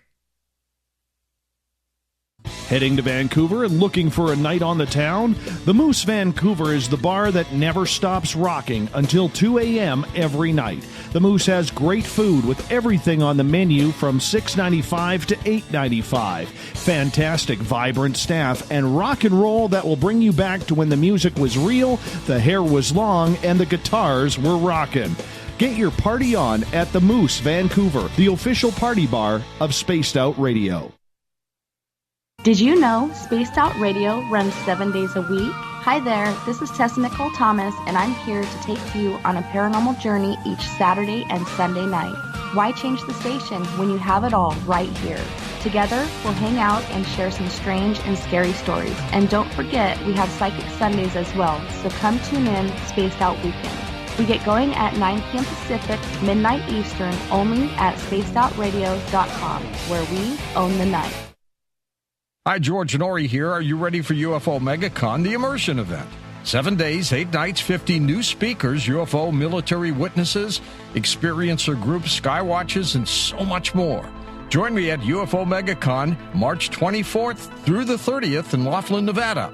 Truly the one and only new information conference of the year. Now check it out at UFOMegaCon.com. That's UFOMegaCon.com. Are you intrigued by Paranormal Talk Radio? You'll love the new Paranormal Radio app from TalkStream Live. You'll find a great selection of talk shows covering UFOs, ghosts, strange phenomena, and much more. Download the Paranormal Radio app now and start listening to the very best in paranormal talk entertainment, including the network you're listening to right now, the Paranormal Radio app, free in Google Play and the iOS App Store. Hi there, this is Geraldine Orozco from San Francisco's Bay Area Meditation. I invite you to join me the first Tuesday of every month with Dave Scott for Spaced Out Radio's The Spiritual You. In this fast-paced world we live in, it's time for you to take some time for you. We'll cover every possible subject from powerful meditation to healing techniques to your own intuition and spirituality. So come join us for The Spiritual You. Looking for a place to advertise at a very reasonable cost? Look no further than Spaced Out Radio. SpacedOutRadio.com has an advertising tab that you can click to check out our daily, weekly, and monthly packages to play on the radio, or our website including social media. From commercial spots to banners, we have it all. Check out our competitive pricing today. Visit purpleplates.com today. For over 40 years, the Purple Energy Plates have been delivering amazing results for their many customers. Inspired by the great genius Nikola Tesla, the harmony, healing, and energetic effects of the plates have proven over and over to be beneficial and often miraculous to thousands of customers. Check their site for daily specials and choose from their many energy products. You won't be sorry. Visit them today at purpleplates.com. We're bringing scientific thought to the paranormal. Hi there, this is Spaced Out Radio scientist Chris Cogswell.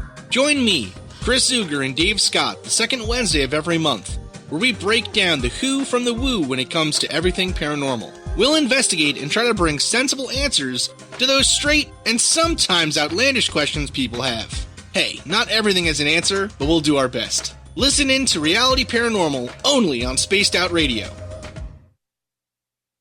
Hello, this is your guitar man, Ron Bumblefoot Thaw, and I have to tell you, I love the response I get for Little Brother is Watching from Spaced Out Radio fans. It's amazing how music can inspire and make people think deeper about what's going on in the supernatural world. You can head over to my website, bumblefoot.com, to check out my music, my guitar workshops, my touring, even check out some of the hot sauces that I'm working on. And make sure you keep on listening, because with Spaced Out Radio, you know Little Brother is watching. You hear footsteps in the empty room above you. A rocking chair begins rocking by itself. Don't be afraid of the things that go bump in the night. Reach for Spirit Storybox, the iPhone app the Huffington Post UK called the only ghost hunting app you will ever need. Spirit Storybox. The spirits are telling their stories. Are you listening? A timepiece is a reflection of who you are, and what better way to show off the real you than with an Escape watch? Escape is a lifestyle brand accessorizing your days and nights. Choose to escape and create the life of discovery that you deserve. Dream, play, unite with your own personalized Escape watch. Head to escapewatches.com. There is no time like the present to enjoy your escape. Use promo code SMF2017 for your 20% discount today. So, you love talk radio? Then you'll love TalkStreamLive.com. TalkStream Live is always on, 24/7 with the best streaming talk shows. Find your favorite talkers and discover some new ones. It's free, readily available online or on mobile with any smartphone or tablet. Finding your favorite talk shows all in one place has gotten a whole lot easier. Just go to TalkStreamLive.com. Be sure to download the free apps from Google Play or the iTunes App Store.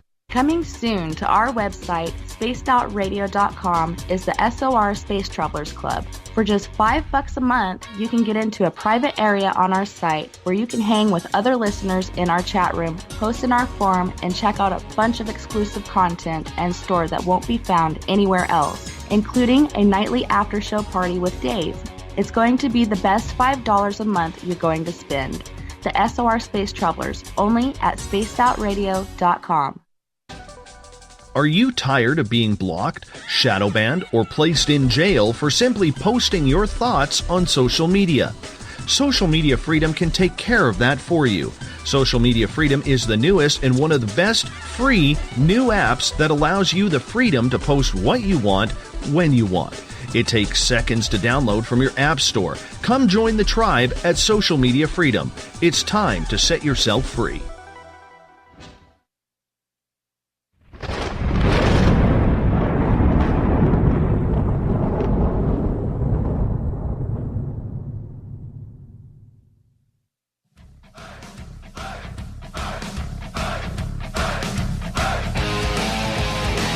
We passed the halfway point of Spaced Out Radio tonight. Good to have all of you along for the ride, wherever you may be listening. I am your host, Dave Scott, sitting in the captain's chair of SOR headquarters. Remember, a good way to support what we do on this show is by going to spacedoutradio.com, clicking on our shop tab, and you picking out a t-shirt for yourself or someone you know, hats, hoodies, coffee mugs, socks, you name it, we got it. Once again, a great way to support what we do at Spaced Out Radio. Tonight we are talking UFOs with longtime researcher Michel Deschamps, who is based out of Ontario in the east coast of Canada. And Michel, thank you so much for being with us. Thank you, Dave. It's a pleasure. I just love this. Oh, me too, my friend. I miss live radio. It's always like, I miss doing any radio. I actually was co-hosting a short half-hour show way back when at the university's radio station, CKLU, and it was fun doing it, but it couldn't last because it was getting too hard to catch my bus to go to work. Yeah. I don't blame you. You. But right before the break, we were talking about Paul Hellyer, the former Canadian defense minister who in the last 15 years has come out basically saying that he believes that we have been visited by a minimum of 5 different species and that UFOs are here. They are real. And like I said earlier, I'm not sure if I completely buy his story that when he was in duty performing as Canada's defense minister back in the late 60s, that he knew nothing about this. I just do not believe that. But nonetheless, in regards to it, do you believe that there is a reasoning behind the fact that we have not had any other major politicians in the Western world come out and state what Paul Hellyer has stated? It doesn't seem to be in the forefront of their mind, because if they were to come out and even reveal one little tidbit, people would demand to know the rest of the story. And the thing is, it's like they've got such cushy positions right now.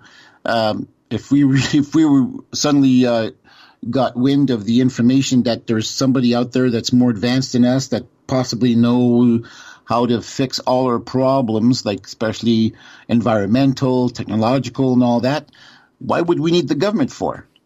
We'd be ousting them and then maybe run the world ourselves or something. So they don't want to lose that position and that kind of ownership over the rest of us.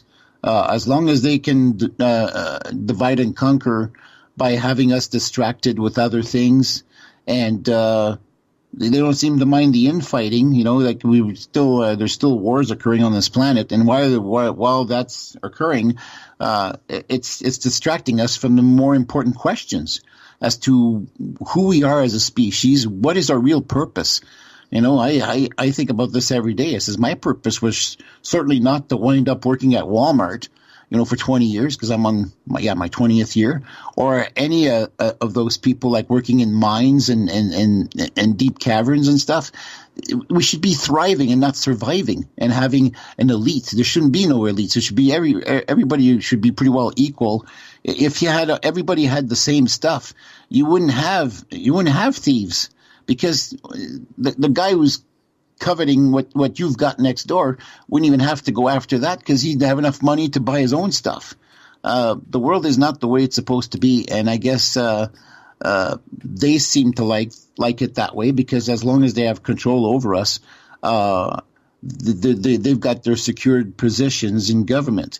But if something more powerful, or not necessarily invading, but more powerful and superior, that can actually show us a better way of doing things, they obviously don't want it to happen, because it would be totally there'd be collateral damage due to that first encounter or first contact, because religious groups would go all haywire, because religion for a long time actually led the way. It's what religion said we had to follow and believe. And the same came after that when it came to government and the more powerful corporations. Well, if you don't abide by the rules, you're out. And we all need to survive and work for a living, as sad as it is.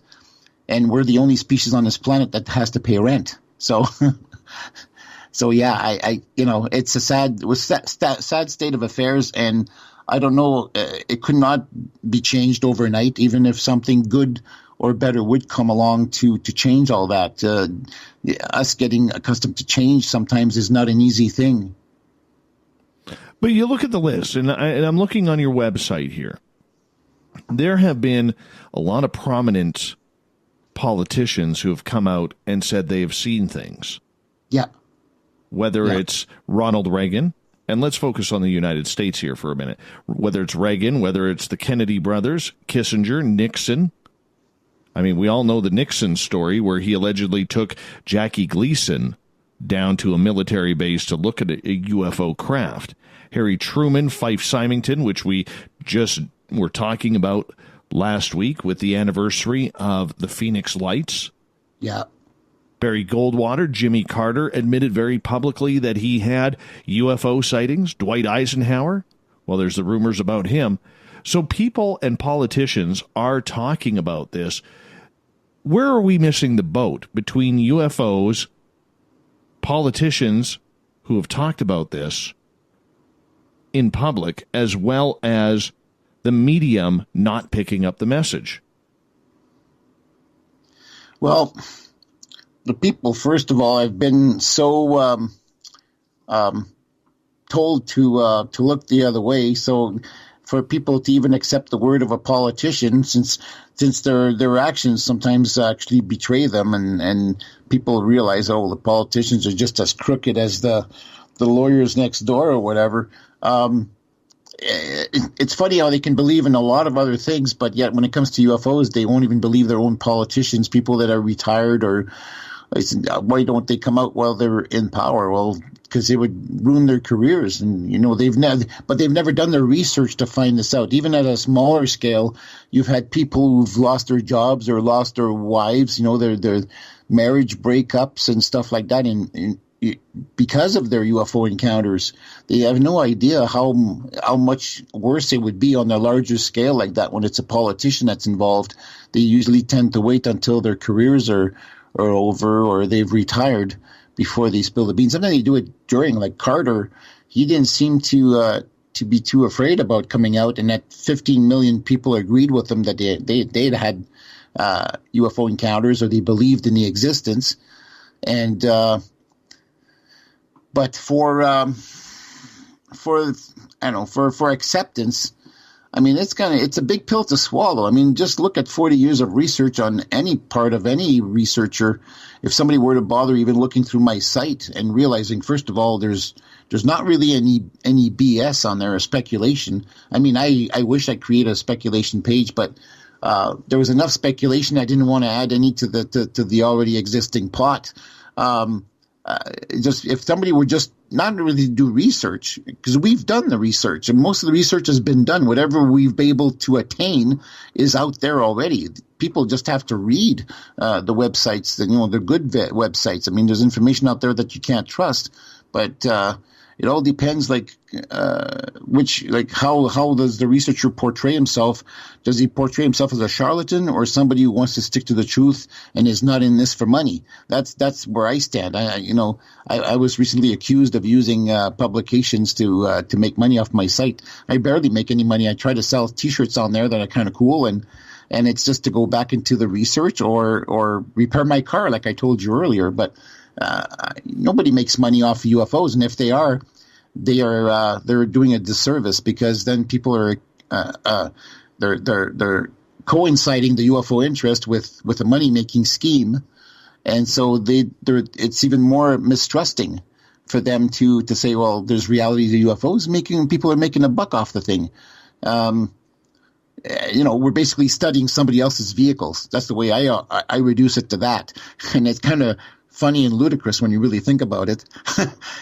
One day when all this is past, I mean, we'll be looking back and laughing. I said, yeah, we were studying somebody else's vehicles and visits from other planets. It'll be like nothing. But until we reach that point, which I almost think now we never will, because the world is the way it is. And, even with these whistleblowers that are coming out, the media has been bought out by the ones who don't want the information out. There's people even within the government who want this desperately out, because, like I said before, this is such a big pot boiling on the stove right now, and you can have 4 or 5 of these people sitting on the lid trying to keep it shut, but the story's going to blow open, and the longer they keep the lie going, the worse it's going to be for them. Humanity will suffer in the process. You'll have people that will commit suicide rather than to believe in UFOs. You'll have other people like the religious folks will chastise people for blasphemy or of some kind, for saying, "Oh, aliens are satanic." Don't look there. Don't believe in that. I've been told that recently. Who's to say what's going to happen with all these whistleblowers and then if the people who have never looked into UFOs were even to find out that people have been killed over this. I believe JFK was killed because of this. I believe Marilyn Monroe was killed because of this. One of her friends was killed 2 weeks before. She was an investigative reporter named Dorothy Kilgallen. She was investigating a UFO crash, which she thought was from the UK. She flies to the UK, finds out it was the Aztec, New Mexico crash of 1948. She goes back to the States. She mentioned it to Marilyn Monroe. JFK was talking outer space affairs with the premier of Russia 10 days before he was assassinated. And then here comes these burnt memos, which indicate his Secret Service nickname, which was Lancer. And basically Lancer was going against the policy of the group and says the pavement needs to get wet, which means another term for assassination. So you have all these things that are coming out to light now. And the FBI memo on Marilyn Monroe, and it basically does talk about alien crashes and alien bodies. If they can kill their own president, what else can they do? So it's funny. You have one camp on the inside somewhere that wants the truth out, and then you've got the other ones that at all cost, including lives, they want this kept a secret as long as it possibly can be. And sometimes it seems to work on their side, because the media is not even looking into this. They're not covering any of this. I only get calls for the media if it's a slow news week, and yet it could be a ha-ha piece, although I've seen the ridicule dwindle over the last 10 to 20 years. Some will still do tongue in cheek at the end of their reports when you watch Fox News or whatever. But it's gotten serious, because since the Phoenix Lights, you got Kurt Russell that came out as an eyewitness, and you also had Alice Cooper saw a similar object 3 years later. And so, these are iconic people, actors and singers that we look up to. So if people won't look up for the politicians for the truth, maybe they'll finally pay attention to some of the other celebrities that have seen UFOs and say, there may not be such craziness with this after all, Because too many people are reporting the similar things. And then you talked earlier about how Paul Hellyer mentioned there was 5 alien beings. Well, Is it Clifford Stone that said the military says they've cataloged 52 species? I've cataloged 85. Well, 86 if you count the only one photo that was ever taken of an alien being by a police officer in Alabama in 1973. And people will look at the picture and say, oh, it looks like one of those firefighters in a foil suit. I says, yeah, but this thing outran a cop car through the pasture. It's pretty damn fast, freaking. And those suits are freaking awkward. If you ever saw like firefighters wearing those aluminum suits, you can't run with those things. And plus all the equipment they have to carry. But this thing was like fast. And he photographed it at 10 feet, 20 feet, 50 feet. And years ago, when I first got on the internet, there was a program called Fire Talk, where you could talk to anybody in the States, anywhere, for free. And the guy who actually investigated the case sent me an actual slide of the actual negative strips in color. And so I have that photo, like super large photo, and I took the best frame to reproduce that. And then I separated those close encounters of the third kind from the close encounters of the fourth kind, the beings that are seen during abduction cases. Those are the repeat offenders. Those are on a separate page because I want people to make a distinction that, there have been at least 85 species that were only seen once, sometimes twice, and never seen again. They land, they take a plant sample, animal sample, possibly human, and then they let go, and then they're gone. My uncle, a late uncle who passed away, he had seen two of these little beings, and their vehicle was a ball of fire sitting on the snow. They went outside after, no snow melted down to the grass, no footprints, and then I read about all these flying ufonauts ufonauts that actually can hover inches off the ground, not leaving any footprints. So, there is, but thank God for the landing cases, the ones that did leave physical evidence. There's physical evidence to study, or at least to research the study's already been done, or the research, the radioactive samples have been taken.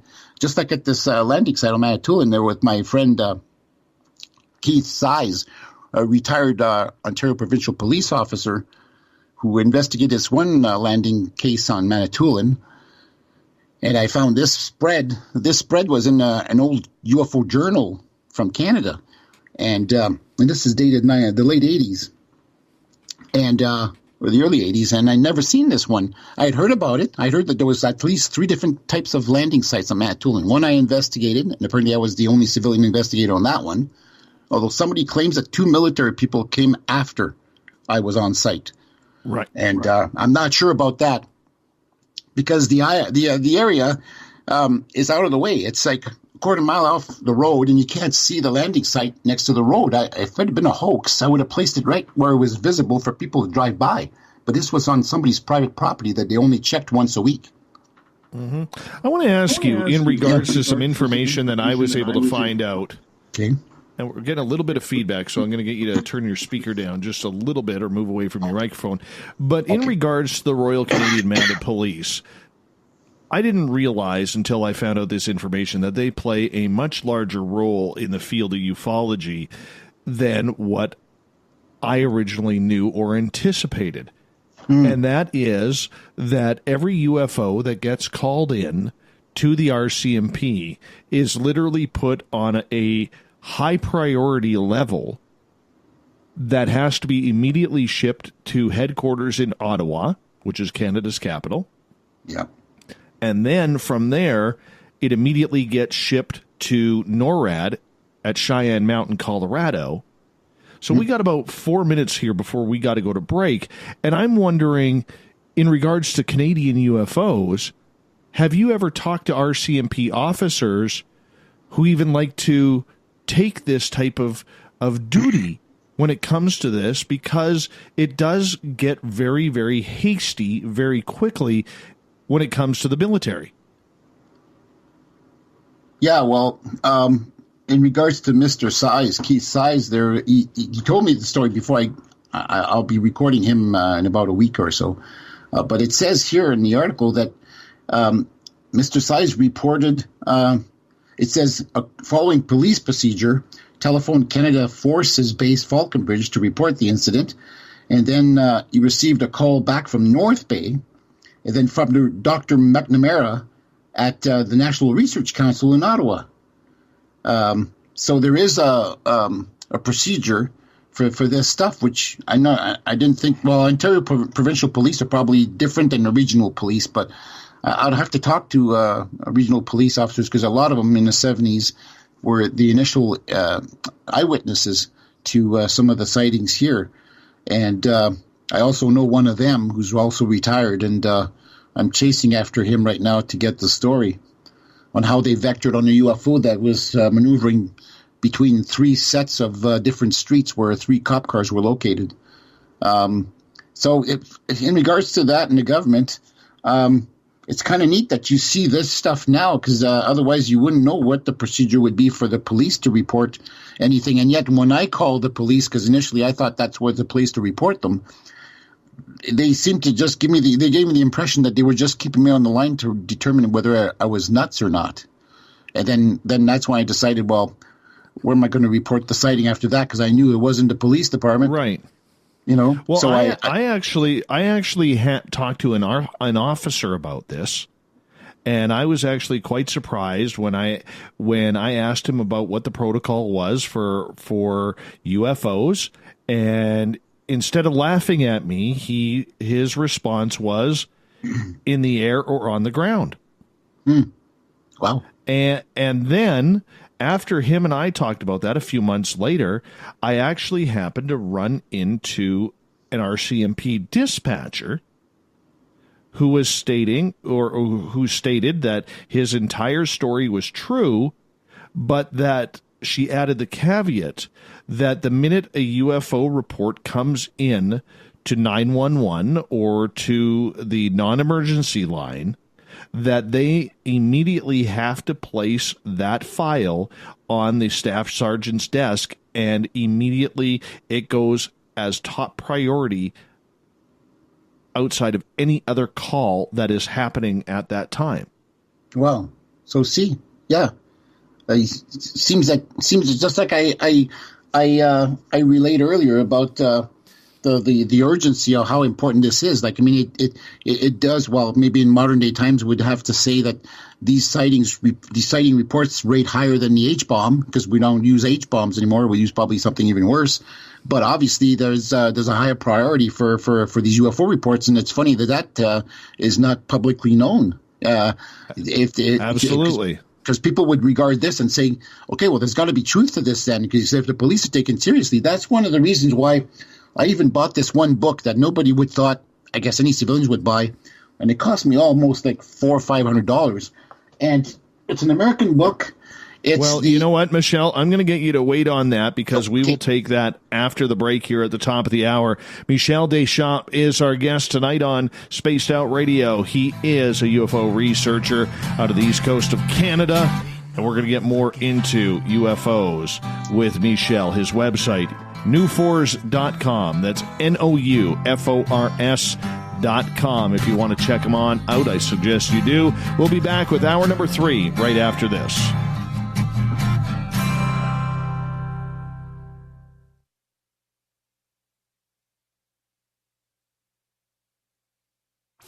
Come hang out with Spaced Out Radio, where we own the night. This is Carl. You can follow Dave on Twitter at Spaced Out Radio, and during the show, use the hashtag Spaced Out Radio to chat with us live. On Instagram, at Dave Scott SOR. On Facebook, give our page a like, Spaced Out Radio Show. SOR archives are free on YouTube at Spaced Out Radio. Come join us, or I will come join you. See you at your window. At spacedoutradio.com, we have a little bit of everything for you to stay up late. So while you're there, check out our SOR Newswire, where our team brings you stories of the weird and strange to the WTF from around the globe. News on Bigfoot, UFOs, paranormal, Darwinian-type crime tales. It's the stories that the mainstream media usually won't touch. Well, we got them all on the SOR Newswire, only at spacedoutradio.com. You're listening to Spaced Out Radio Live with Dave Scott on the Deep Talk Radio Network. So, you love talk radio? Then you'll love TalkStreamLive.com. TalkStream Live is always on, 24/7 with the best streaming talk shows. Find your favorite talkers and discover some new ones. It's free, readily available online or on mobile with any smartphone or tablet. Finding your favorite talk shows all in one place has gotten a whole lot easier. Just go to TalkStreamLive.com. Be sure to download the free apps from Google Play or the iTunes App Store. Find your escape where time has no limits. It's about living today and cherishing the heritage of yesterday.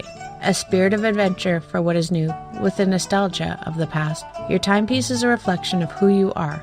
Life surrounded by beauty from the world around us to the soul within. EscapeWatches.com. There is no time like the present to enjoy your escape. Use promo code SMF2017 for your 20% discount today. The Call of the Wild is in Vancouver. The Moose Vancouver is one of the hottest bars and restaurants in the city. Open until 2 a.m. nightly, the Moose will rock you like a hurricane all night long. Great food with everything on the menu at $6.95 near the corner of Nelson and Granville. Get your horns up and come rock with us. The Moose Vancouver, the official rocking bar of Spaced Out Radio. The freedom to post what you want, when you want. That's the social media freedom you need.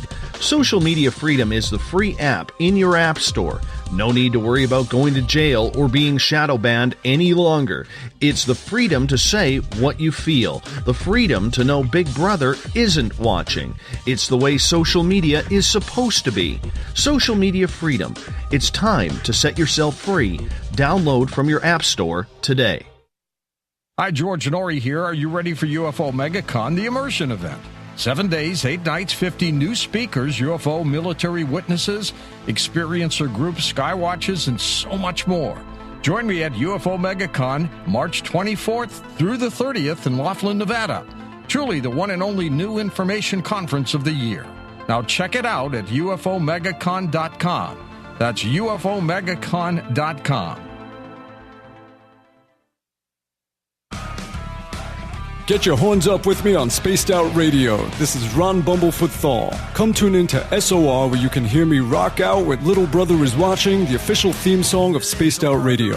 And then come on over to bumblefoot.com where you can find out about my tour schedule, my music, and everything else. Bumblefoot.com keeps you up to date on what I'm doing and the best way to stay in touch with my music and music camps. Sign up for my newsletter at bumblefoot.com and remember, Little Brother Is Watching.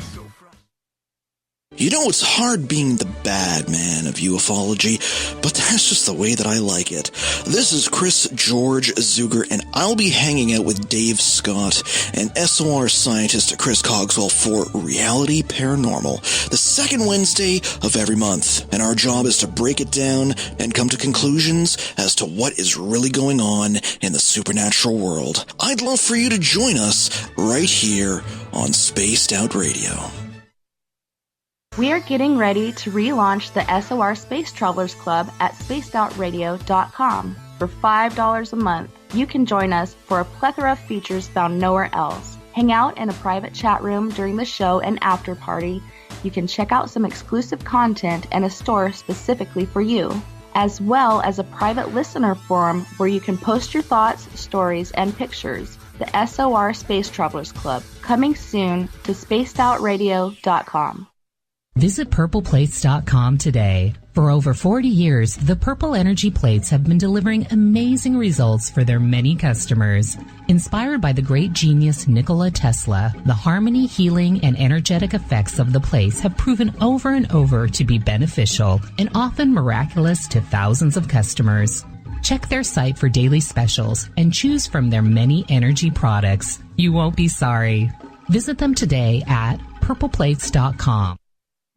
On the first Tuesday of every month, I encourage you to come along for a journey with me, Geraldine Orozco, on The Spiritual You.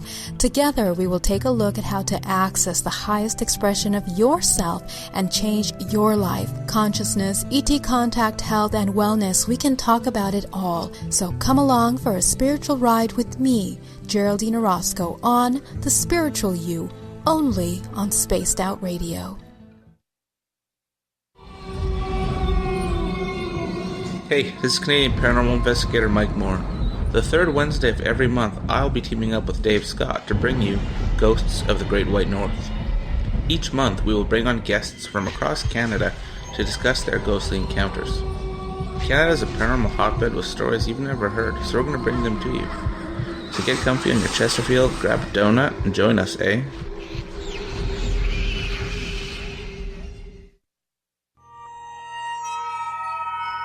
You hear footsteps in the empty room above you. A rocking chair begins rocking by itself. Don't be afraid of the things that go bump in the night. Reach for Spirit Storybox, the iPhone app the Huffington Post UK called the only ghost hunting app you will ever need. Spirit Storybox. The spirits are telling their stories. Are you listening? Looking for a place to advertise at a very reasonable cost? Look no further than Spaced Out Radio. SpacedOutRadio.com has an advertising tab that you can click to check out our daily, weekly, and monthly packages to play on the radio, or our website including social media. From commercial spots to banners, we have it all. Check out our competitive pricing today.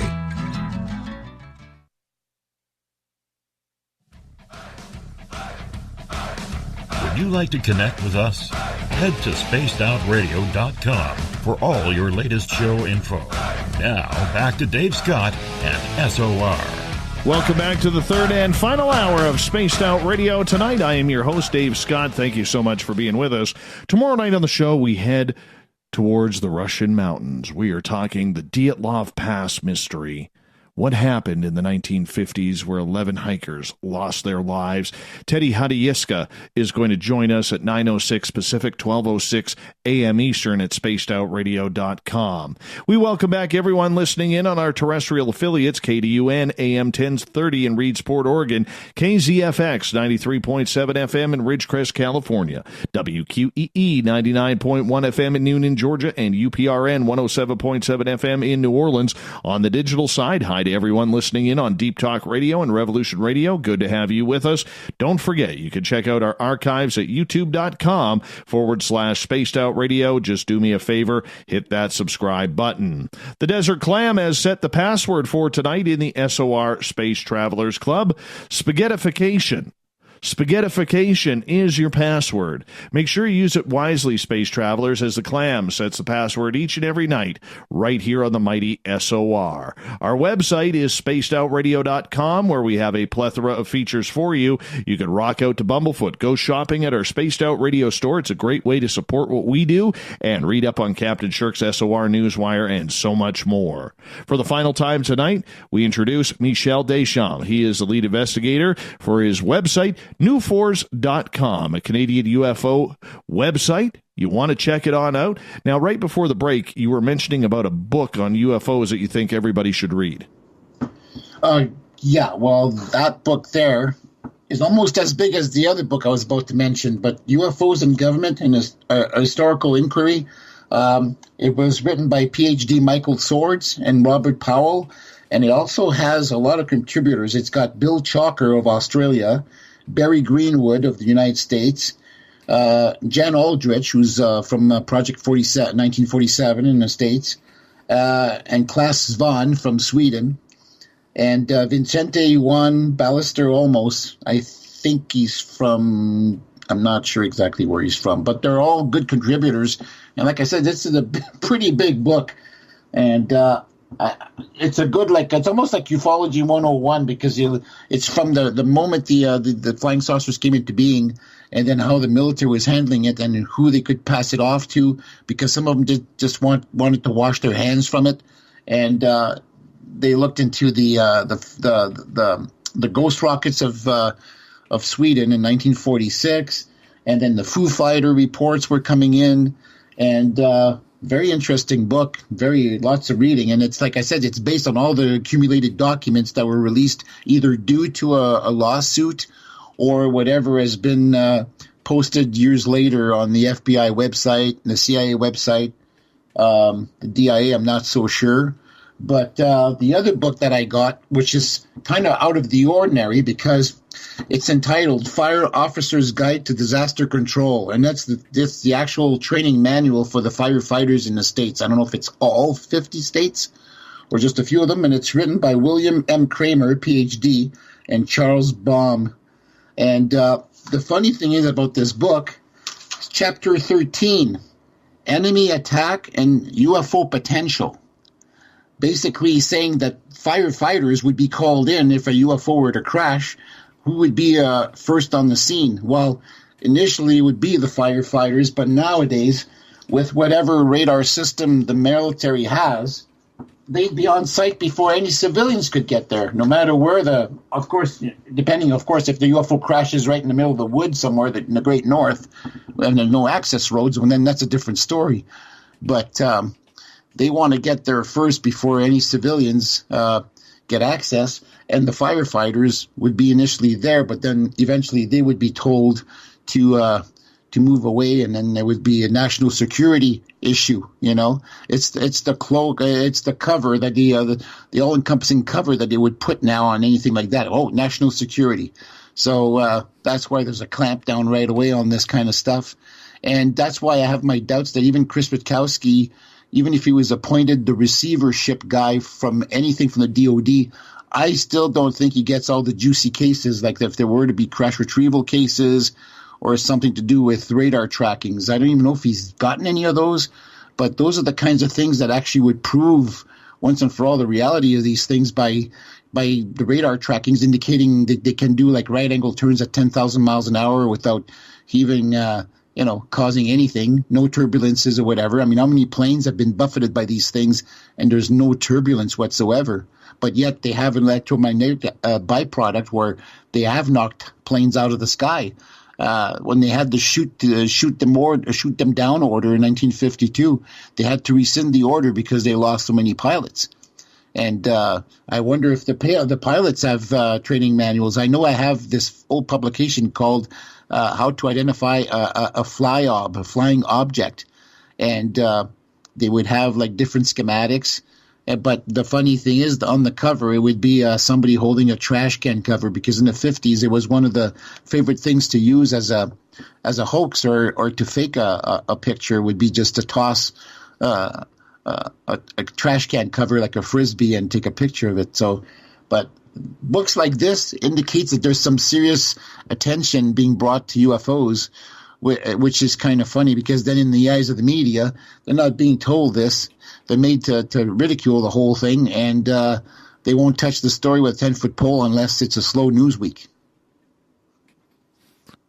In regards to sightings and ET contact, are you getting a lot of reports of people coming in contact anymore? Is it up? Is it down from what you've had in the past? I think it's down. So far I've investigated only one abduction case out of Sault Ste. Marie, Ontario. And like I said, I think the UFOs have gone on to do something else, or maybe because there's lack of UFO groups. So UFO groups are all going defunct, or people are still reluctant to report their sightings. Some people internalize the sighting as a religious experience or similar to a religious experience, and therefore they don't share it. And other people, they still go with the fact that maybe this is all ridiculous, so they don't be called crazy. So I only hear reports once I've opened my mouth and handed out my cards, let's say at all the local Tim Hortons, for instance, and then that'll generate some publicity and generate some calls or some interest and say, oh yeah, my girlfriend saw this, or like in the case of this young guy whose girlfriend saw the triangular object. But I've gotten very few reports. This is worse than what it's been, and even the newspapers in the 80s and 70s and 60s going back. I mean, reports were almost like on a weekly basis, if not every 2-3 days. Now it's like so far in between, and we have to contend with not only the reports or the misidentification of Chinese lanterns, but you also have those few people who will never believe in this stuff, and then they get in and tell you that it's all crazy nonsense and that I'm wasting my time. And then at the other end of the spectrum, I've had people asking me for a job, And the thing is, people may not know this, but my website's a one-man operation. The late Errol Bruce Knapp gave me the programs to start the website. I had the template up for almost like a couple of days. And then I had already started writing a book, not knowing how to write a book. I'd started writing something, basically all these newspaper articles in text form. So I did basically copy and paste. And the website was up and running in 2 weeks. And then that's when I started creating all these pages that I wouldn't find anywhere else, like how to classify a UFO sighting and distinguish it from man-made objects. So then I went looking for any pictures of all the atmospheric conditions that were ever discovered so that it wouldn't be taken for a UFO report. So I went from there and then cataloged as many alien sketches as I could, and then later on got the permission from the people. Like I finally met Linda Howe, and I got permission to ask to use some of her information as long as I made, and without her knowledge, I actually was giving her free advertisement for her books, because when you go on my recommended reading page or recommended viewing page for DVDs, if they're still available online at Amazon or eBay, that's where I link them to, or their own website. So they actually, people can go and purchase the books, the DVDs themselves. So I created that page, that website on my own. I've got over 1,427 pages, I think. And if there's anything, there's a children's section I'm trying to work on, and I could use the help from young kids who could tell me what they want to see on there. I've got links to astronomy websites for kids, trying to make it as interactive as possible, because kids are the future, and they're going to be dealing with, well, even though it seems dead right now, UFO-wise and sightings-wise. I mean, Chris Rutkowski's stats seem to indicate the sightings are going up from year to year. But who knows what the future is going to be? But the kids are going to be the ones seeing or dealing with a lot more stuff. I mean, if God forbid we were to have all these encounters that would be so convincing again, like where UFOs are swooping down and scaring the crap out of people in the car. I've had that happen not too long, a couple of years ago, from a family from Michigan whose young son, was playing baseball up in New Liskeard here in Northern Ontario, of all places. And they had a really, really cool encounter on the way back home to Michigan. And I don't know if they'll ever take that road back again, because it's very desolate at night. But Highway 144 going up to Timmins in that area, yeah. And so who knows what the young kids are going to be dealing with in the future. But I want them to be prepared. And so I've had to create a website that would actually cater to everybody, as informative as possibly can, a one-stop shop looking place kind of a idea, so that they don't have to look at 50,000 websites. And I'm the only person manning this. There's no team. I don't have job openings, So, yeah. Well, in regards to ET contact that people claim they are having, yeah, I think there's a big difference between people doing it in a dream state where they go to bed at night and then they claim that they got taken, and very much different from, say, somebody who is, hanging out lakeside, having a beer with their buddies in front of a fireplace, and all of a sudden they see a UFO, and the next thing they know, they hear movement in the trees and look around, and there's extraterrestrials standing there.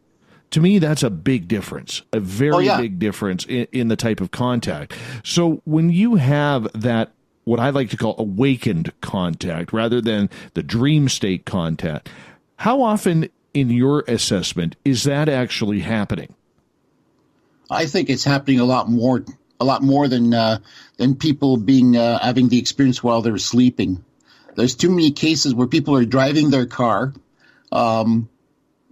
Take, for instance, the story of Alan Godfrey in Britain, the British Bobby.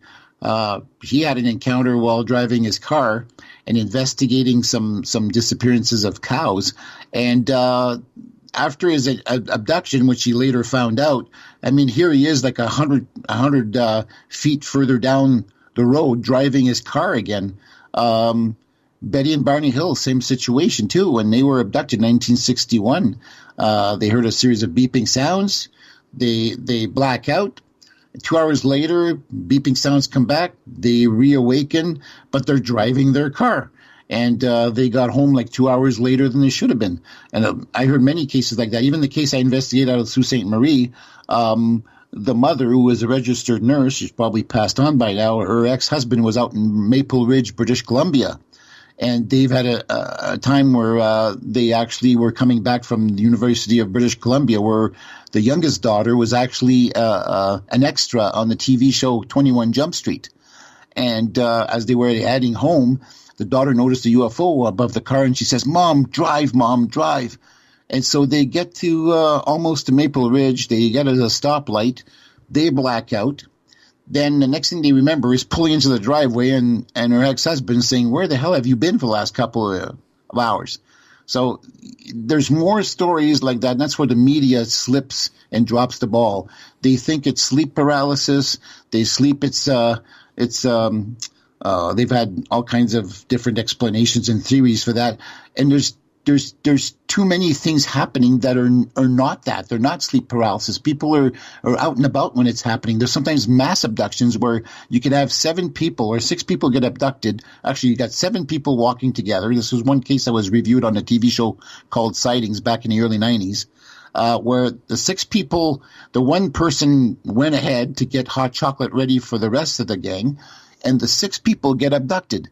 They appear 2 hours later, and the little kid says, I came out to look for you guys. Where the hell were you? And they had no explanation until they underwent regression and realized that they were abducted as a group. And then many, many cases of mass abductions like that, and not just 1 or 2 people together. And so and then the funny thing is, it says, I hear experts using abductions in the forefront as a way to prove the reality of UFOs. And abductions, in a sense, have very, very little physical evidence. There's no footprints of the aliens. There is very little remembrance of the actual happening until years later when they realize they have to undergo hypnosis for one reason or another, or by pure accident they get these triggers. So I say don't use the abduction cases as a forefront to explain the reality of the UFOs. You got to go based on the physical evidence, the landing trace cases, the sightings, the photographic evidence. Not today, because people will ask me, like, how come you're using old photos on your website and nothing new? Well, unless I know the photographer, I won't put any digital photos on my website because they can be played with. The photos that are on there, they've been tested to death, and they're negatives as well. And I'd be willing to bet 100 to 1 that anybody coming out now will say, oh, we've got new photographic machine technology. Let's run these pictures again. You're rehashing some old photos for nothing because they've already been analyzed as being genuine. Like whether it's the McMillanville, Oregon photos or the Rex Heflin photos or there's a few photographic cases from Canada as well. There's one where the UFO, the saucer, was photographed over one of the mountains in British Columbia.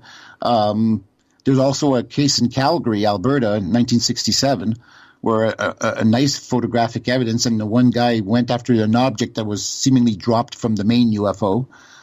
So all these photographic pictures are on my website, and I trust them better than some of the digital photos that can be played with, because now you've got morphing programs on the computer. You've got resizing programs. Unless I know the photographer himself, and Ken Klingbeil is one of the men that I know locally who's not techno-savvy whatsoever, had trouble even setting up his Facebook so he can contact me. And he's been photographing and filming some of the amazing vivid colors, like colors you don't see on aircraft. We're talking about vivid pinks, vivid purples, lime green colors that in total darkness, and sometimes like at twilight as the sun is setting, of these objects seemingly fighting each other or maneuvering in weird ways like cat and mouse. And so you have to familiarize yourself with aircraft lights as well. The configuration of lights on helicopter aircraft is pretty well the same, whether it's military aircraft or civilian aircraft. The light patterns on them, the international red beacon underneath the belly, the wingtip lights, the landing gear lights. When you see a plane moving away from your eyes, though, there's no lights on the tail fin that will aim towards your eyes as it moves away. all the lights are aimed the other way, and if you're able to make out the wingtip lights, well, then you got a bonus there. But if you see a light source moving away from you, and it's not a star, it's not being hidden by clouds, there's something weird there in itself, because we don't have any remote control vehicles that are simply a ball of light. You know, we have the Phantom 3, the Phantom 4, they have a little bank of red lights on one side and green lights on the other, but themselves, they're not, the whole body is not lit up. UFOs are completely lit up. Their bodies, not all the time, but it's fascinating. And once you get, so I've had to create all these pages to educate people as to what to look for in a UFO sighting so they don't mistake something man-made for something that's not. We only got about 3.5 minutes left with you tonight, Michel, and it's been wonderful. It has flown on by, much like the UFOs. As quickly as they come, they go. When you are telling people who've never had a UFO experience on how to have one, how do you educate people for them to potentially have their own experience? What do they need to do? Well, first of all, you don't have a sighting when you want to. Sadly, it's when you least expect it and when you're least equipped to photograph it. And then if you're bound to get your first sighting, you're probably going to be stuck looking at it in awe and forgetting that your camera is sitting on the hood of your car. I mean, even if you looked at it with your camera and looked through the viewfinder, you'd still pull away your head just to get a good view with your own eyes, because it'd be hard to believe. And if you don't believe your eyes, well, you might as well grab a spoon and gouge them out, because if you can't trust your own eyesight, then what can you trust? And sightings occur when you least expect it, and you have to stay there sometimes an hour. Like if the sighting is going to last that long, stay until the very end so you can get as much detail as you can. Make sure you got a notepad in your car. I usually try to carry a camera in the glove compartment if you can. Winter is kind of hard because the camera might seize up. But cell phones, I wish they had better optics or something that can actually zoom like extra close so you can actually bring in clarity and not so pixelized and blurry whatever object you're picking out with your cell phone. But people have been able to capture something with cell phones, and thank God those the surface area is a lot bigger than some of the viewfinders in these little old camcorders I used to have. Now I have a Sony Handycam, which is a fair size, almost like 3 inches by 1.5 inches size screen, so I can actually view better. But yeah, you don't see UFOs when you want to see them. You see them when you least expect it, and it could be any time of the year. At one time, landings used to occur, oddly enough, only in the fall for some weird reason.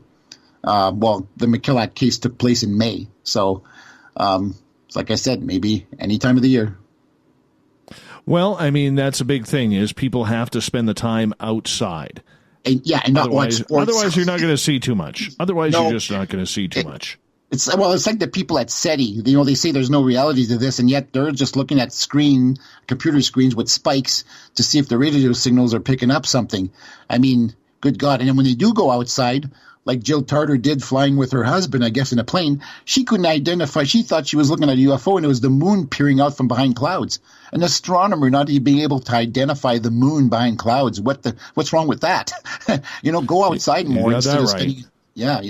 So.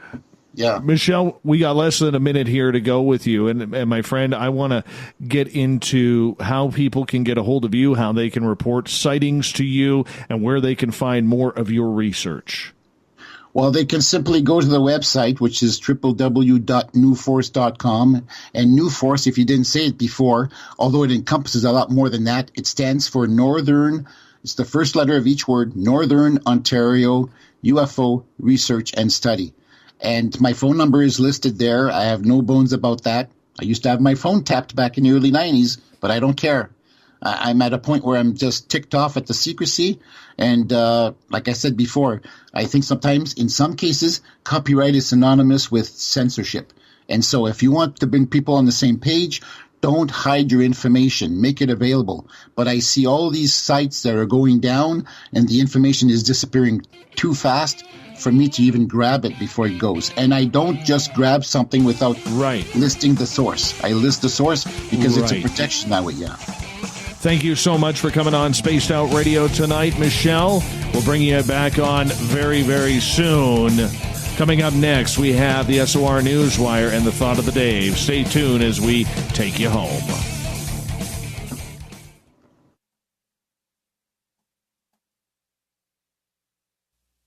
You're listening to Spaced Out Radio Live with Dave Scott on the Deep Talk Radio Network.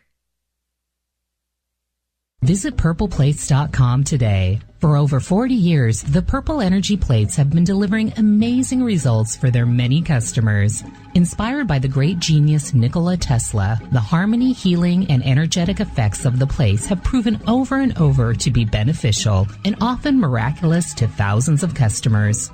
Check their site for daily specials and choose from their many energy products. You won't be sorry. Visit them today at purpleplates.com.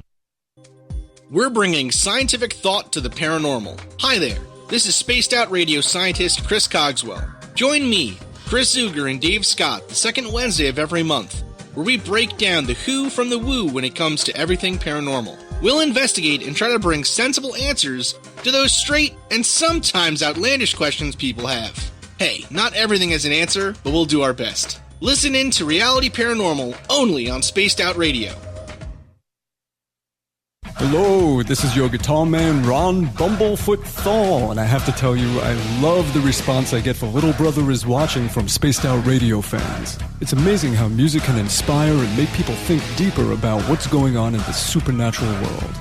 You can head over to my website, bumblefoot.com, to check out my music, my guitar workshops, my touring, even check out some of the hot sauces that I'm working on.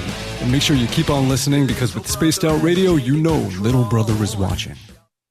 Coming soon to our website, spacedoutradio.com, is the SOR Space Travelers Club. For just $5 a month, you can get into a private area on our site where you can hang with other listeners in our chat room, post in our forum, and check out a bunch of exclusive content and store that won't be found anywhere else, including a nightly after-show party with Dave. It's going to be the best $5 a month you're going to spend. The SOR Space Travelers, only at spacedoutradio.com. Hi there, this is Geraldine Orozco from San Francisco's Bay Area Meditation. I invite you to join me the first Tuesday of every month with Dave Scott for Spaced Out Radio's The Spiritual You. In this fast-paced world we live in, it's time for you to take some time for you. We'll cover every possible subject, from powerful meditation to healing techniques to your own intuition and spirituality. So come join us for The Spiritual You. Looking for a place to advertise at a very reasonable cost? Look no further than Spaced Out Radio. SpacedOutRadio.com has an advertising tab that you can click to check out our daily, weekly, and monthly packages to play on the radio, or our website including social media. From commercial spots to banners, we have it all. Check out our competitive pricing today. Are you intrigued by Paranormal Talk Radio? You'll love the new Paranormal Radio app from TalkStream Live. You'll find a great selection of talk shows covering UFOs, ghosts, strange phenomena, and much more. Download the Paranormal Radio app now and start listening to the very best in paranormal talk entertainment, including the network you're listening to right now, the Paranormal Radio app, free in Google Play and the iOS App Store. So, you love talk radio? Then you'll love TalkStreamLive.com. TalkStream Live is always on, 24/7, with the best streaming talk shows. Find your favorite talkers and discover some new ones. It's free, readily available online or on mobile with any smartphone or tablet. Finding your favorite talk shows all in one place has gotten a whole lot easier. Just go to TalkStreamLive.com. Be sure to download the free apps from Google Play or the iTunes App Store. Heading to Vancouver and looking for a night on the town? The Moose Vancouver is the bar that never stops rocking until 2 a.m. every night. The Moose has great food with everything on the menu from $6.95 to $8.95. Fantastic, vibrant staff and rock and roll that will bring you back to when the music was real, the hair was long, and the guitars were rocking. Get your party on at the Moose Vancouver, the official party bar of Spaced Out Radio. You hear footsteps in the empty room above you. A rocking chair begins rocking by itself. Don't be afraid of the things that go bump in the night. Reach for Spirit Storybox, the iPhone app the Huffington Post UK called the only ghost hunting app you will ever need. Spirit Storybox. The spirits are telling their stories. Are you listening? A timepiece is a reflection of who you are, and what better way to show off the real you than with an Escape watch? Escape is a lifestyle brand accessorizing your days and nights. Choose to escape and create the life of discovery that you deserve. Dream, play, unite with your own personalized Escape watch. Head to escapewatches.com. There is no time like the present to enjoy your escape. Use promo code SMF2017 for your 20% discount today. Hi, George Norrie here. Are you ready for UFO MegaCon, the immersion event? 7 days, 8 nights, 50 new speakers, UFO military witnesses, experiencer groups, skywatches, and so much more. Join me at UFO MegaCon, March 24th through the 30th in Laughlin, Nevada. Truly the one and only new information conference of the year. Now check it out at UFOMegaCon.com. That's UFOMegaCon.com. Did you know Spaced Out Radio runs 7 days a week? Hi there, this is Tessa Nicole Thomas, and I'm here to take you on a paranormal journey each Saturday and Sunday night. Why change the station when you have it all right here? Together, we'll hang out and share some strange and scary stories. And don't forget, we have Psychic Sundays as well, so come tune in Spaced Out Weekend. We get going at 9 p.m. Pacific, midnight Eastern, only at spacedoutradio.com, where we own the night. Are you tired of being blocked, shadow banned, or placed in jail for simply posting your thoughts on social media? Social Media Freedom can take care of that for you. Social Media Freedom is the newest and one of the best free new apps that allows you the freedom to post what you want, when you want. It takes seconds to download from your app store. Come join the tribe at Social Media Freedom. It's time to set yourself free.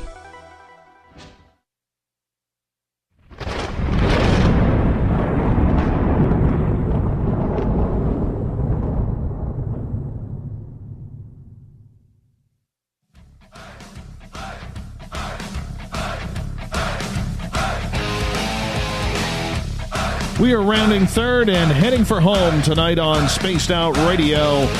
I am your host, Dave Scott. Great to have you along for the ride tonight. Remember, a good way to support this show is to head over to our store on our website. Pick yourself up a t-shirt, hats, hoodies, you name it, we got it. It's a great way to support nightly what we do.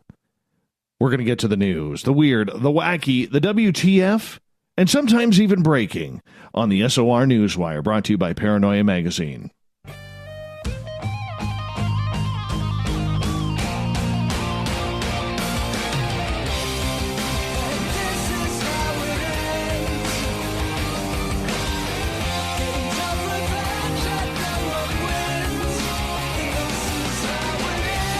The news is always changing, which is why we bring you the SOR Newswire at the back end of every show, as we get to a little bit of breaking news right off the bat.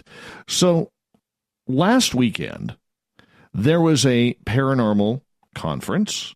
Well, not so much paranormal. Let's call it scientific conference called the Anomalous Aerospace Phenomena Conference. The keynote speaker there was Luis Elizondo, one of the bigwigs with the Two of the Stars Academy, a member of their board. You had to be a scientist in order to get into this. So it was held in Huntsville, Alabama, where people, and there's still details being brought forward on this. So this is a story we're going to be following. There were scientists there from all over the world wanting to hear people talk about UFOs in the scientific community, and being the keynote speaker, the majority of people were posting on social media about Elizondo, whether it was videos, whether it was personal comments. Now, Elizondo has not spoken in North America this year yet on the UFO phenomena, but that's not the story. It's not about TTSA. It's not about Luis Elizondo. The story comes out after the event, where I have been given a letter by one of the people who was in attendance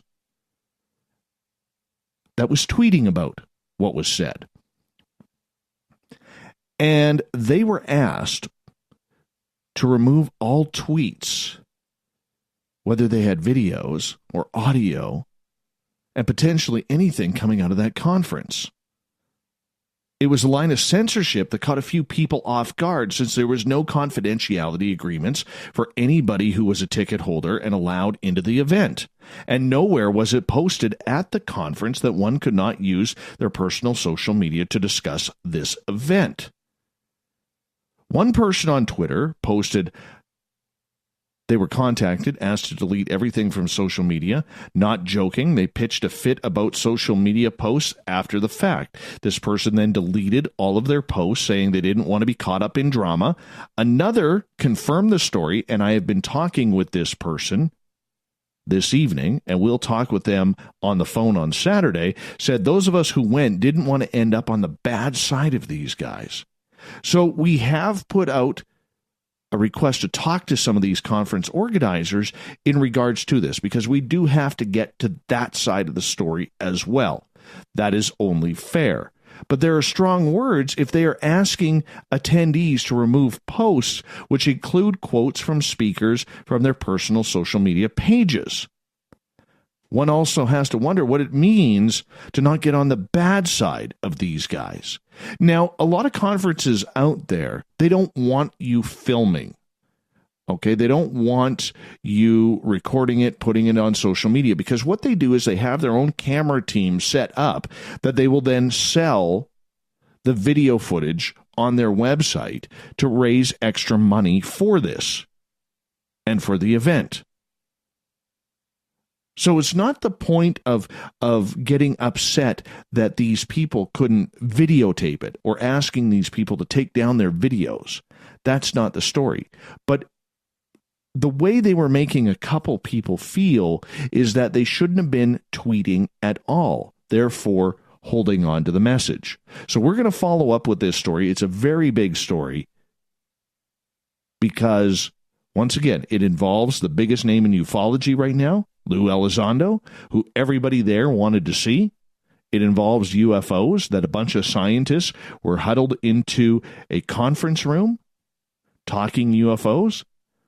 And it involves a letter that states that you shouldn't post about it on social media.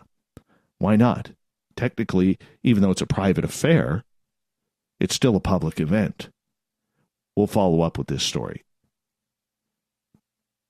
Let's go to the Space Force.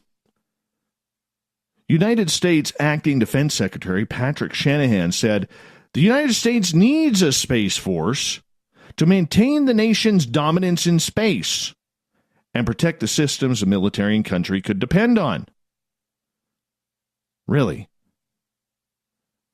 The margin of dominance in space we need to have, according to Shanahan, which is why you need $19 trillion. Or pardon me, which is why we got to protect that $19 trillion economy.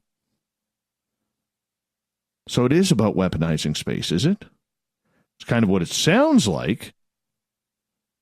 Now, the Space Force, as you know, began 18 months ago when President Trump first brought it up.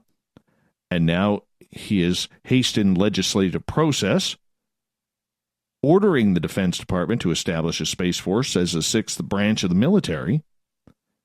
Basically, what Shanahan is saying is if our satellites were attacked, we would be blind, deaf, and impotent before we even knew what hit us. Everything from ATM machines to Zumwalt destroyers would be paralyzed. The new cost for the new military branch? About $2 billion over 5 years, just a drop in the bucket. Or, in other words, approximately 8 B-2 bombers. So that's kind of cool. We'll see where this goes. We will see where this goes. All right, let's head down under, where an Australian man had a unique visitor in his vehicle. So, Tom Withrow was checking out his family's vineyard in McLaren Vale, South Australia, left his car door open. He left it running because it's really hot out there, like 40 degrees Celsius, which is about 110 degrees Fahrenheit. And he kept the air conditioning on so his dog wouldn't overheat in the vehicle. Well, little did he know that as he went to get back in his vehicle and close the door, that a koala bear decided to join him for the ride. Now, Withrow filmed it, trying to coax the koala out of his car, but instead, the koala climbed onto his dashboard, leaving claw marks all over the place. Koala was like, "No way, man. This is way too cool in here." Wanted nothing to do with the heat. Finally, Withrow got a little bit fed up, waited for the koala to look the other way, and shoved him out the door, where the koala jumped on the ground and ran away. I don't know, man. Koala bears are pretty darn cute. I don't know if I'd be throwing one out. Now, if you follow Canadian politics, a big no-no happened in the Canadian House of Commons today because there is no food or drink allowed in the hallowed halls. And Conservative MP Scott Reid accused Prime Minister Justin Trudeau of snacking and sneaking a bagel under his desk. Now, the rules state members may refresh themselves with glasses of water during debate, but the consumption of any other beverage or food is not allowed. Prime Minister Trudeau rose to admit to breaching the no-food rule, but said the item wasn't a baked good, it was a chocolate bar. And I apologize, he said. This is the stuff that we have to go through up here. You guys get the good punching and swearing and the brawls happening in American politics. We get arguments over chocolate bars in the House of Commons. Montreal Liberal MP Anthony Housefather claimed in social media to share his disappointment that the snack Trudeau snuck in was a confection and not one of his city's wood-fired bagels.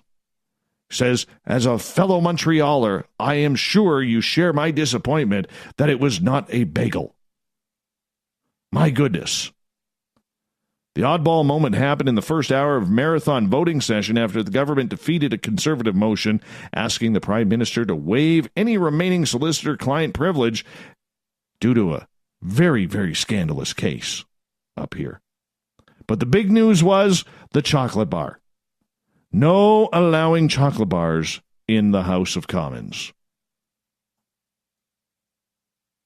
Over in Russia, at a museum in Moscow, a man decided that he would walk the hallowed, beautiful halls, staring at gorgeous, picturesque paintings and photographs, stripped down to a thong. At the Tretyakov Gallery, it was called an unsanctioned performance. This was the third incident involving a visitor stripping down in under a year.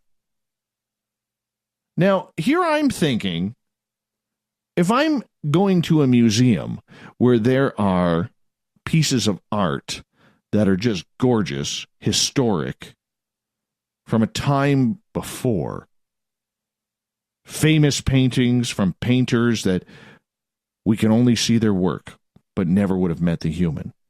The last thing I am doing is gearing down to my boxers to walk around to enjoy. Like, am I supposed to have a cigarette and a glass of sherry going along with me as well? Now, apparently this performance of the red G-string was staged by modern artists who had left behind small works of art in its halls. No artwork or visitors were threatened by the performance. However, police are now searching for the unclothed performer. This is the second time in as many months it's involved. Third since May 2018. Once again, Who does this? And why? Why do we do this? I'll never understand. We head to our favorite state of Florida now, where Florida man is in trouble once again. So, a North Palm Beach businessman says a friend is now in custody for stealing a total of $350,000. All right. Michael Johnson had a bunch of presidential coins that were commemorative. And literally, what this guy did, Shane Anthony Mele, stuck him down one of them bank slots, converted $33,000 worth of coins for enough to buy a couple 12 packs of beer. Authorities say Mele, 40 years old, from Riviera Beach, confessed he stole the rare coins and other items valued at $350,000 from Johnson's North Palm Beach office in December. He said he sold some, then ran many through change machines where he got just face value. Had no clue what the items were worth. Literally wiping Johnson out of his life savings. Johnson says, I was using those coins to help stay alive. There's no insurance that covers this kind of thing, really. Not at the losses we're talking about. It puts me in a world of hurt. So Mele has been booked at a West Palm Beach, Florida County jail with grand theft of more than $100,000, along with an unrelated 10-count drug charge. The poor guy. Johnson, who's in the financial industry, says he inherited a large coin collection as well as his love of collecting from his father, who died about 6 years ago, and it's all gone. Gone. Everything was ransacked. It's kind of sad. Because he'll never, ever get those back. So if you're in Florida, check your coins, because you may just have one of those stolen coins that's been put back into circuit. All the news brought to you by the SOR Newswire, provided by our news director, Captain Shirk, as we get to the thought of the day.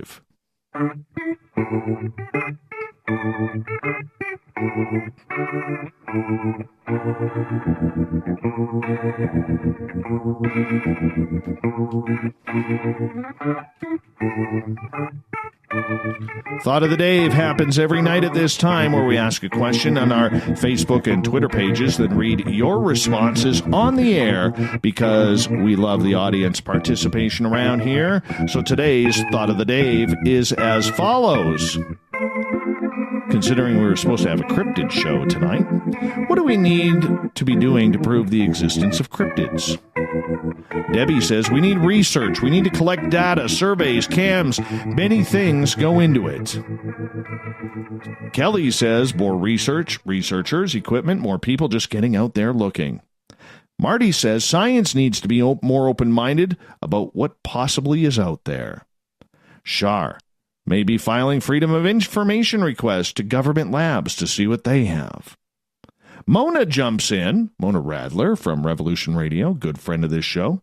She says, image results for cryptids definition. Entities that may be considered cryptids by cryptozoologists include Bigfoot, Chupacabra, Mokele Mbembe. Related pseudosciences include young earth creationism, ghost hunting, and ufology. Some dictionaries and encyclopedias define the term cryptid as an animal whose existence is unsubstantiated. Heather says the government already knows about them. We need disclosure on aliens, cryptids, angels, and demons. Also, more independent drones and trail cameras would help. If the government can spy on us, why can't we spy on Dogman? For more scientists should be open-minded, and DNA labs need to be non-biased with samples. Monster hunting should be a paid job, not a weekend hobby. Moving on. Chris George Zuger. Raise money, hire man tracker, and find a body. And put that flasher pretending to be Mothman in Chicago in jail. Scott. It ain't on us. It's on science. They're always the last aboard the train. Jamie. Yes, select a few key areas which have the most reported sightings. Pre-study the area and the reports to analyze the most likely paths of travel in that area and most likely habitat spots in that area as well. Then set up a network of field cams with day and night vision and check them regularly. Then set up a few tower stations in the area as well as to monitor everything. Also launch a few drones with day-night vision cameras over the area. The more cameras you have, the longer you monitor the area, you should be able to confirm or exclude a particular area as one of their spots. Good points. Good points. Kevin jumps in.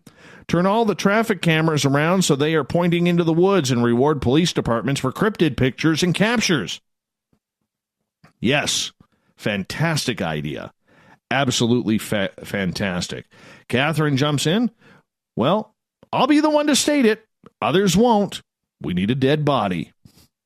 Gabe. Dave needs to infiltrate their group with his squatchy, Sasquatchy stash and convince them to do a TV special. They'll never know what hit them. We don't use the word squatch around here. That's a banned word. Hate that word. William. A specimen, live or deceased, that can be examined by the scientific community. Human Carl gets the final word tonight. I am by no means advocating killing one, but I agree with Catherine. We need a body, dead or alive. Pictures and videos will do nothing in this age of computer software. And that is today's Thought of the Day. There will be a new one to round out the week tomorrow night. Hey, we want to say a big thank you to Michel Deschamps from newfors.com. That's NOUFORS.com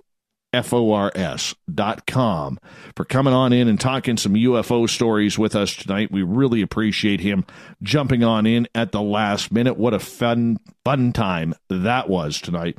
Tomorrow night on the show, we're heading over to Russia.